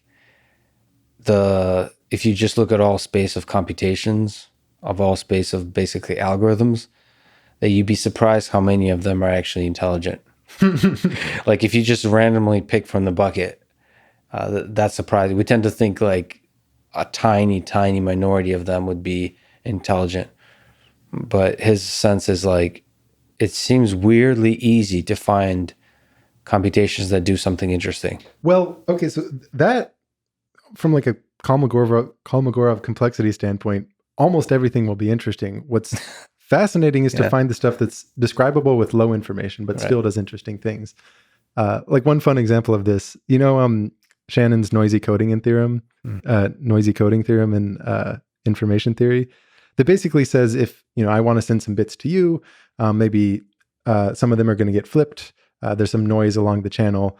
I can come up with some way of coding it that's resilient to that noise, that's very good. And then he quantitatively describes what very good is.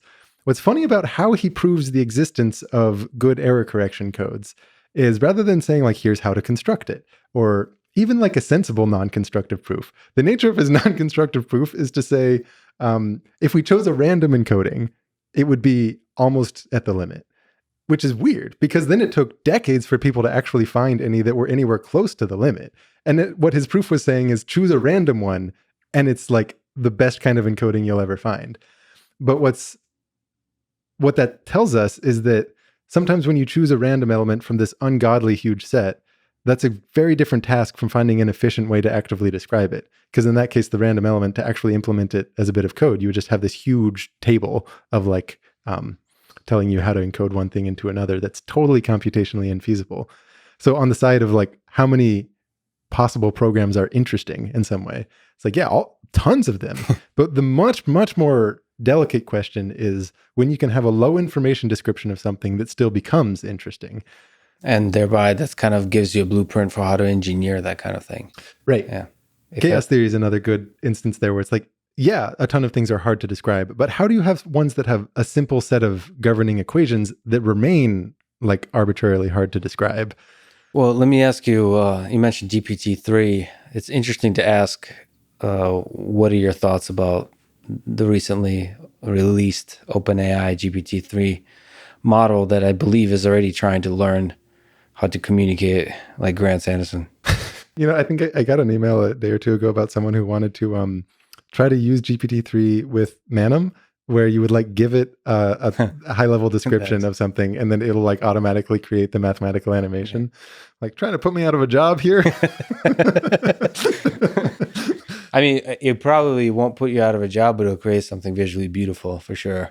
I would be surprised if that worked as stated, but maybe there's like variants of it like that you can get to. I mean, like a lot of those demos, it's interesting. I think there's a lot of failed experiments. Like depending on how you prime the thing, you're going to have a lot of failed. I mean, certainly with code, with program synthesis, most of it won't even run.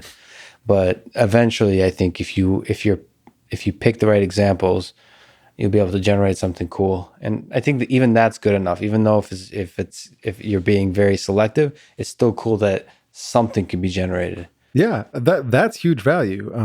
I mean, think of the writing process. Sometimes a big part of it is just getting a bunch of stuff on the page, and then you can decide what to whittle down to. So if it can be used in like a man-machine symbiosis where it's just giving you a spew of potential ideas that then you can refine down, like it's serving as the generator, and then the human serves as the refiner. That seems like a pretty powerful dynamic. Yeah. Have you gotten a chance to see any of the demos, like on Twitter? Is there a favorite you've seen, or? Oh, my absolute favorite. Yeah. So Tim Blay, who runs a channel called Acapella Science, he was like tweeting a bunch about playing with it. And so GPT-3 was trained on the internet from before COVID. So in a sense, it doesn't know about the coronavirus. So what he seeded it with was just a short description about like a novel virus emerges in Wuhan, China, and starts to spread around the globe. Yeah. What follows is a month-by-month description of what happens. January : right? That's what he seeds it with. So then what GPT-3 generates is like January, then a paragraph of description, February, and such. And it's the funniest thing you'll ever read because it predicts a zombie apocalypse, which of course it would because it's trained on like the internet data. The internet. Full of zombie stories. But what you see unfolding is a description of COVID-19 if it were a zombie apocalypse. And like the early aspects of it are kind of shockingly in line with what's reasonable. And then it gets out of hand so quickly. On the other flip side of that is I wouldn't be surprised if it's onto something at some point here. When 2020 has been full of surprises. So who knows? Like we might all be in like this crazy militarized zone as it predicts just a couple months off. Yeah, I think it's definitely an interesting tool of storytelling. It has struggled with mathematics, which is interesting, or just even numbers. It's not able to generate like patterns, like you give it in like 5-digit numbers, and it's not able to figure out the sequence, or like I didn't look in too much, but I'm talking about like sequences like the Fibonacci numbers, and to see how far it can go, because obviously it's leveraging stuff from the internet and it starts to lose it. But it is also cool that I've seen it able to generate some interesting patterns that are mathematically correct. Yeah, I honestly haven't dug into like what's going on within it in a way that I can speak intelligently to. I guess it doesn't surprise me that it's bad at numerical patterns because, I mean, maybe I should be more impressed with it, but like that requires having a weird combination of intuitive and formulaic worldview. So you're not just going off of intuition when you see Fibonacci numbers. You're not saying like intuitively, what do I think will follow the 13? Like I've seen patterns a lot where like 13s are followed by 21s.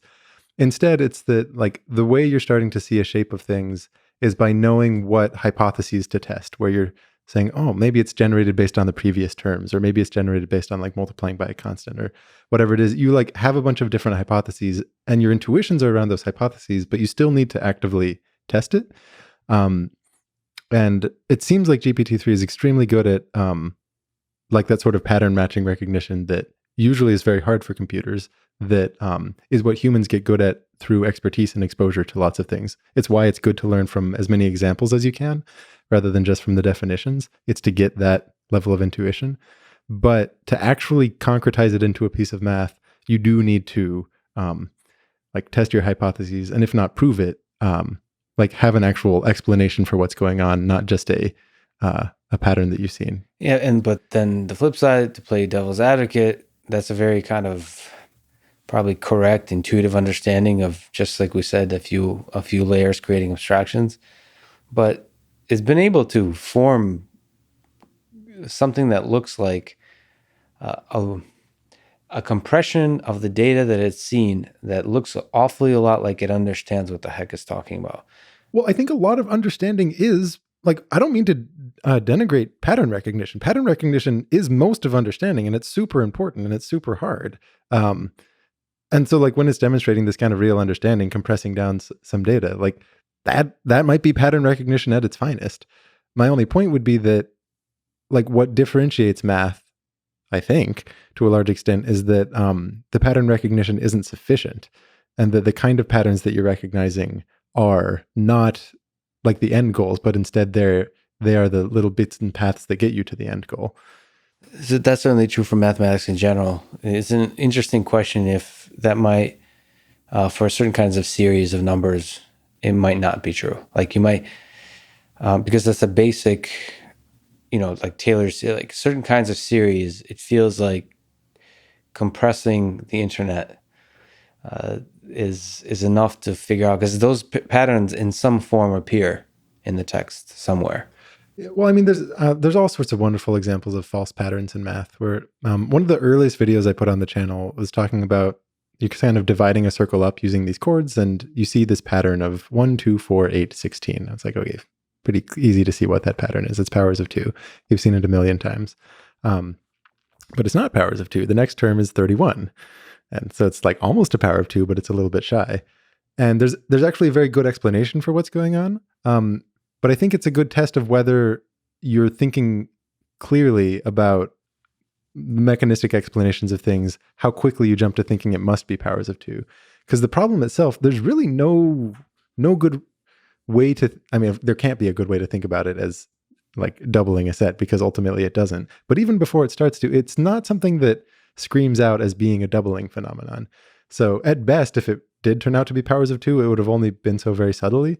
And I think the difference between, like, a math student making the mistake and a mathematician who's experienced seeing that kind of pattern is that they'll have a sense from what the problem itself is, whether the pattern that they're observing is reasonable and how to test it. And like, I would just be very impressed if there was any algorithm that was actively accomplishing that goal. Yeah, like a learning-based algorithm. Yeah, like a little scientist, I guess. Yeah, basically.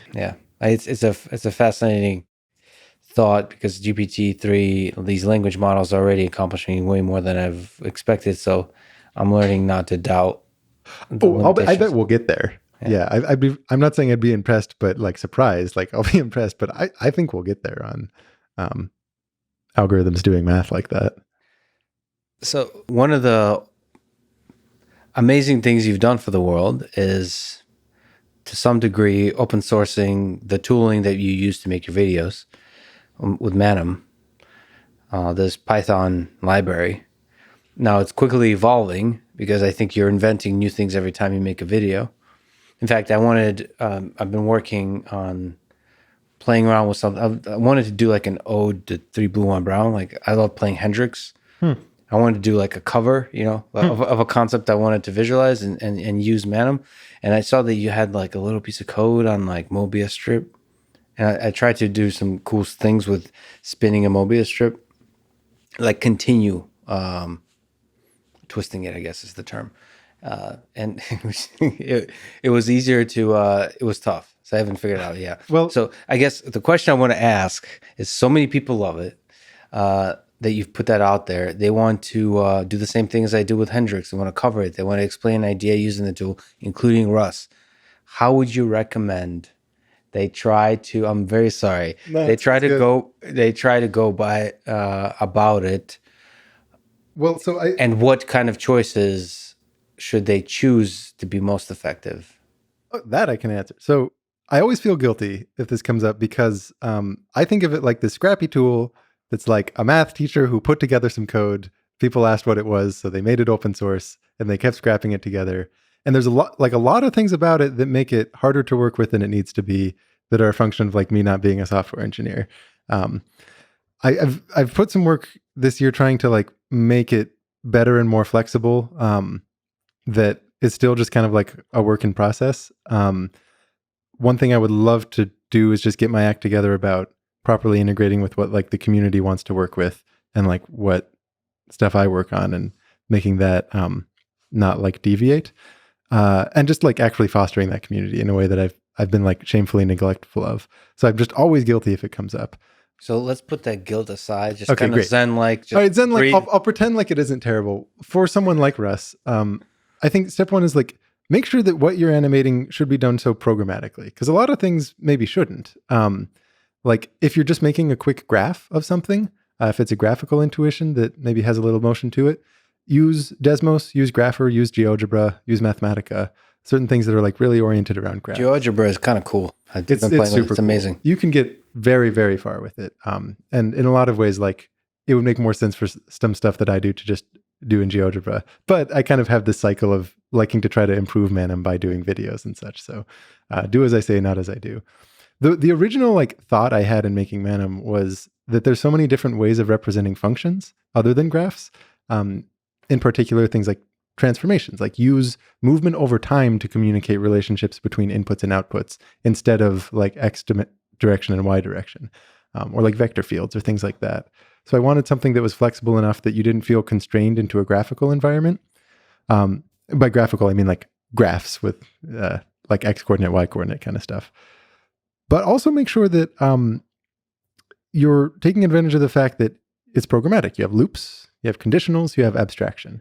If any of those are like well fit for what you want to teach, to have a scene type that you tweak a little bit based on parameters, or to have conditionals so that things can go one way or another, or loops so that you can create these things of like arbitrarily increasing complexity. That's the stuff that's like meant to be animated programmatically. If it's just like writing some text on the screen or shifting around objects or something like that, things like that, you should probably just use Keynote, right? You could be a lot simpler. So try to find a workflow that distills down that which should be programmatic into Manim and that which doesn't need to be into like other domains. Again, do as I say, not as I do. I mean, Python is an integral part of it. Just for the fun of it, let me ask, what's your most and least favorite aspects of Python? Ooh, most and least. I mean, I love that it's like object-oriented and functional, I guess, that you can kind of like get both of those benefits for how you structure things. So if you would just want to quickly whip something together, the functional aspects are nice. It's your primary language, like for programmatically generating stuff? Yeah, it's home for me. Python it's home. Yeah. Sometimes you travel, but it's home. Got it. It's home. I mean, the biggest disadvantage is that it's slow. So when you're doing computationally intensive things, either you have to like think about it more than you should, how to make it efficient, or it just like takes long. Do you run into that at all? Like with your work? Well, so certainly old Manim is like way slower than it needs to be because of how it renders things on the back end is like kind of absurd. I've rewritten things such that it's all done with like shaders in such a way that it should be just like live and actually like interactive while you're coding it if you want to you have like a 3D scene, you can move around, you can have elements respond to where your mouse is or things. That's not something that user of a video is going to get to experience because there's just a play button and a pause button. But while you're developing, that can be nice. So it's gotten better in speed in that sense, but that's basically because the hard work is being done in a language that's not Python, but GLSL, right? But yeah, there are some times when it's like there's just a lot of data that goes into the object that I want to animate that then it just like Python is slow. Well, let me quickly ask, what do you think about the walrus operator, if you're familiar with it at all? The reason it's interesting, there's a new operator in Python 3.8. I find it psychologically interesting because the toxicity over it led Guido to resign, to step down from his... Is that actually true, or was it like there's a bunch of surrounding things that also... Was it actually the walrus operator that... Well, it was an accumulation of toxicity, but that was the most toxic one. Like the discussion, that's the most number of Python core developers that were opposed to Guido's decision. He didn't particularly, I don't think, cared about either way. He just thought it was a good idea. It was a way you approve it. And like the structure of the idea of a BDFL is like you listen to everybody, hear everybody out, you make a decision, and you move forward. And he didn't like the negativity that burdened him after that. People like some parts of the benevolent dictator for life mantra, but once the dictator does things different than you want, suddenly dictatorship doesn't seem so great. Yeah. I mean, they still liked it. He just couldn't, because he truly is the B in the benevolent. He really is a nice guy.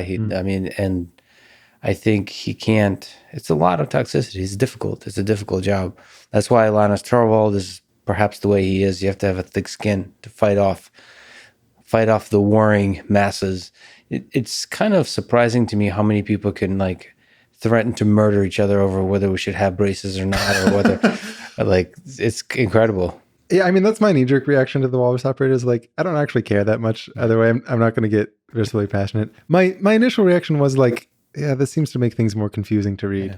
But then again, so does list comprehension until you're used to it. So, like, if there's a use for it, great. If not, great. But like, let's just all calm down about our spaces versus tabs debates here and like be chill. Yeah, to me, it just represents the value of great leadership, even in open source communities. Does it represent that if he stepped down as a leader?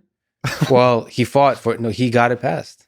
I guess, but like, I guess, sure. It could represent multiple things too. It can represent like failed dictatorships, or it can represent a lot of things. But to me, great leaders take risks, even if it's a mistake at the end. Like you have to make decisions. The thing is, this world won't go anywhere if whenever there's a divisive thing, you wait until the division is no longer there. Like that's the paralysis we experience with like Congress and political systems. It's good to be slow when there's indecision, when there's people disagree. It's good to take your time, but like at a certain point, it results in paralysis, and you just have to make a decision. The background of the site, whether it's yellow, blue, or red, can cause people to like go to war over each other. I've seen this with design. People are very touchy on color choices. At the end of the day, just make a decision and go with it. I think that's what the walrus operator represents to me. Is it represents the fighter pilot instinct of like quick action is more important than just like hearing everybody out and really thinking through it, because that's going to lead to paralysis. Yeah, like if that's the actual case, that it's something where consciously hearing people's disagreeing with that disagreement, and saying he wants to move forward anyway. That's an admirable aspect of leadership. So we don't have much time, but I want to ask, just because it's some beautiful mathematics involved. 2020 brought us a couple of, in the physics world, theories of everything. Eric Weinstein he's been working for probably decades, but he put out this idea of geometric unity, or started sort of publicly thinking and talking about it more. Stephen Wolfram put out his physics project, which is kind of this hypergraph view of a theory of everything. Do you find interesting, beautiful things to these theories of everything? What do you think about the physics world and sort of the beautiful, interesting, insightful mathematics in that world? Whether we're talking about quantum mechanics, which you touched on in a bunch of your videos a little bit, quaternions, like just the mathematics involved, or general relativity, which is more about surfaces and topology, all that stuff. Well, I think as far as like popularized science is concerned, people are more interested in theories of everything than they should be. Like, because the problem is, whether we're talking about trying to make sense of Weinstein's lectures or Wolfram's project, or let's just say like listening to Witten talk about string theory, whatever proposed path to a theory of everything, you're not actually going to understand it. Some physicists will, but like you're just not actually going to understand the substance of what they're saying. What I think is way, way more productive is to let yourself get really interested in the phenomena that are still deep, but which you have a chance of understanding. Because the path to getting to like even understanding what questions these theories of everything are trying to answer involves like walking down that. I was watching a video before I came here from Steve Mould talking about why sugar polarizes light in a certain way. So fascinating, like really, really interesting. It's not like this novel theory of everything type thing, but to understand what's going on there really requires digging in depth to certain ideas. And if you let yourself think past what the video tells you about what does circularly polarized light mean and things like that, it actually would get you to a pretty good appreciation of like two-state states and quantum systems, in a way that just trying to read about like, oh, what are the hard parts about resolving quantum field theories with general relativity is never going to get you. So as far as popularizing science is concerned, like the audience should be less interested than they are in theories of everything. The popularizers should be less emphatic than they are about that. For like actual practicing physicists, it might be the case. Maybe more people should think about fundamental questions, but it's difficult to create like a 3Blue1Brown video on a theory of everything. So basically, we should really try to find the beauty in mathematics or physics by looking at concepts that are like within reach. Yeah, I think that's super important. I mean, so you see this in math too with the big unsolved problems. So like the Clay millennium problems, Riemann hypothesis. Have you ever done a video on Fermat's last theorem? No. I have not yet, no. But if I did, do you know what I would do? I would talk about proving Fermat's last theorem in the specific case of n equals 3. Okay? Is that still accessible though? Yes, actually. Barely. Okay. Mathologer might be able to do like a great job on this. He does a good job of taking stuff that's barely accessible and making it. But the core ideas of proving it for n equals 3 are hard, but they do get you real ideas about algebraic number theory. It involves looking at a number field that's, it lives in the complex plane. It looks like a hexagonal lattice, and you start asking questions about factoring numbers in this hexagonal lattice. So it takes a while, but I've talked about this sort of like lattice arithmetic in other contexts. And you can get to a okay understanding of that. And the things that make Fermat's last theorem hard are actually quite deep. And so the cases that we can solve it for, it's like you can get these broad sweeps based on some hard but like accessible bits of number theory. But before you can even understand why the general case is as hard as it is, you have to walk through those. And so any other attempt to describe it would just end up being like shallow and not really productive for the viewer's time. I think the same goes for most like unsolved problem type things where I think, as a kid, I was actually very inspired by the twin prime conjecture. That like totally sucked me in as this thing that was understandable. I kind of had this dream like, oh, maybe I'll be the one to prove the twin prime conjecture. And new math that I would learn would be like viewed through this lens of like, oh, maybe I can apply it to that in some way. But you sort of mature to a point where you realize you should spend your brain cycles on problems that you will see resolved, because then you're going to grow to see what it feels like for these things to be resolved, rather than spending your brain cycles on something where it's not going to pan out. And the people who do make progress towards these things, like James Maynard, is a great example here of like young creative mathematician who like pushes in the direction of things like the twin prime conjecture, rather than hitting that head on. Just see all the interesting questions that are hard for similar reasons, but become more tractable and let themselves really engage with those. So I think people should get in that habit. I think the popularization of physics should encourage that habit through things like the physics of simple everyday phenomena, because it can get quite deep. And I think I've heard a lot of the interest that people send me messages asking to explain Weinstein's thing or asking to explain Wolfram's thing. One, I don't understand them, but more importantly, it's too big a bite to. You shouldn't be interested in those, right?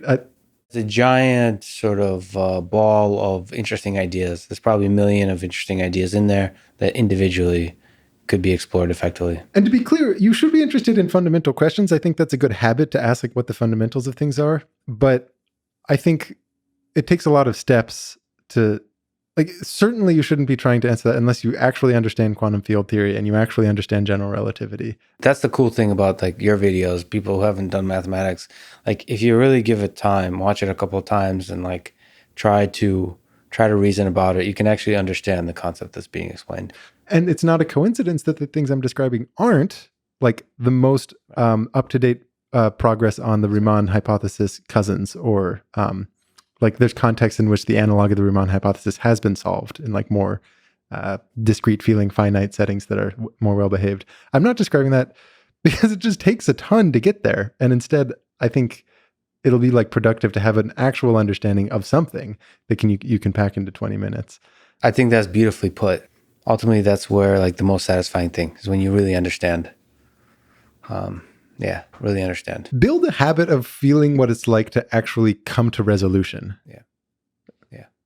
As opposed to, which it can also be enjoyable, but just being in awe of the fact that you don't understand anything. Yeah, that's not like, I don't know, maybe people get entertainment out of that, but it's not as fulfilling as understanding. You won't grow. Yeah. But also just the fulfilling. It really does feel good when you first don't understand something and then you do. That's a beautiful feeling. Hey, let me ask you one last time we got awkward and weird about a fear of mortality. which you made fun of me of. But let me ask you on the other absurd question is, what do you think is the meaning of our life, of meaning of life? I'm sorry if I made fun of you about mortality. No, you didn't. I'm just joking. It was great. I don't think life has a meaning. I think like meaning, I don't understand the question. I think meaning is something that's ascribed to stuff that's created with purpose. There's a meaning to like this water bottle label in that someone created it with a purpose of conveying meaning. And there was like one consciousness that wanted to get its ideas into another consciousness. Most things don't have that property. It's a little bit like if I asked you, like, what is the height? All right. So it's all relative. Yeah, you'd be like, the height of what? You can't ask what is the height without an object. You can't ask what is the meaning of life without like an intentful consciousness putting it. Well, I guess I'm revealing I'm not very religious. But, but the mathematics of everything seems kind of beautiful. It seems like there's some kind of structure relative to which, I mean, you could calculate the height. Well, but what I'm saying is I don't understand the question, what is the meaning of life, in that I think people might be asking something very real. I don't understand what they're asking. Are they asking like, why does life exist? Like, how did it come about? What are the natural laws?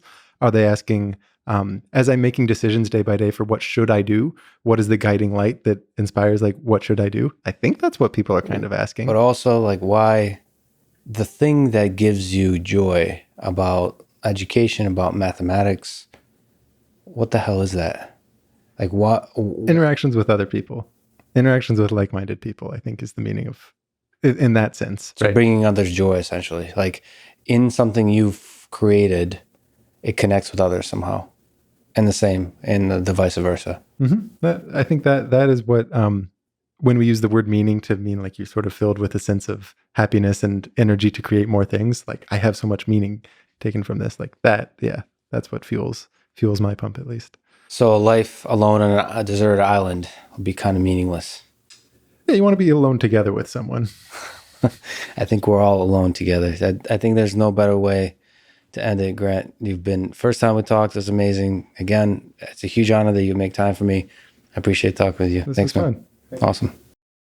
Thanks for listening to this conversation with Grant Sanderson, and thank you to our sponsors, Dollar Shave Club, DoorDash, and Cash App. Click the sponsor links in the description to get a discount and to support this podcast. If you enjoy this thing, subscribe on YouTube, review it with 5 stars on Apple Podcasts, follow on Spotify, support on Patreon, or connect with me on Twitter at Lex Fridman. And now, let me leave you with some words from Richard Feynman. I have a friend who's an artist and has sometimes taken a view which I don't agree with very well. He'll hold up a flower and say, "Look how beautiful it is," and I'll agree. Then he says, "I, as an artist, can see how beautiful this is, but you, as a scientist, take this all apart and it becomes a dull thing." And I think he's kind of nutty. First of all, the beauty that he sees is available to other people and to me too, I believe. Although I may not be quite as refined aesthetically as he is, I can appreciate the beauty of a flower. At the same time, I see much more about the flower than he sees. I can imagine the cells in there, the complicated actions inside, which also have a beauty. I mean, it's not just beauty at this dimension, at 1 centimeter. There's also beauty at smaller dimensions. The inner structure. Also, the processes. The fact that the colors in the flower evolved in order to attract insects to pollinate it is interesting. It means that insects can see the color. It adds a question. Does this aesthetic sense also exist in the lower forms? Why is it aesthetic? All kinds of interesting questions which the science knowledge only adds to the excitement, the mystery, and the awe of a flower. It only adds. I don't understand how it subtracts. Thank you for listening, and hope to see you next time.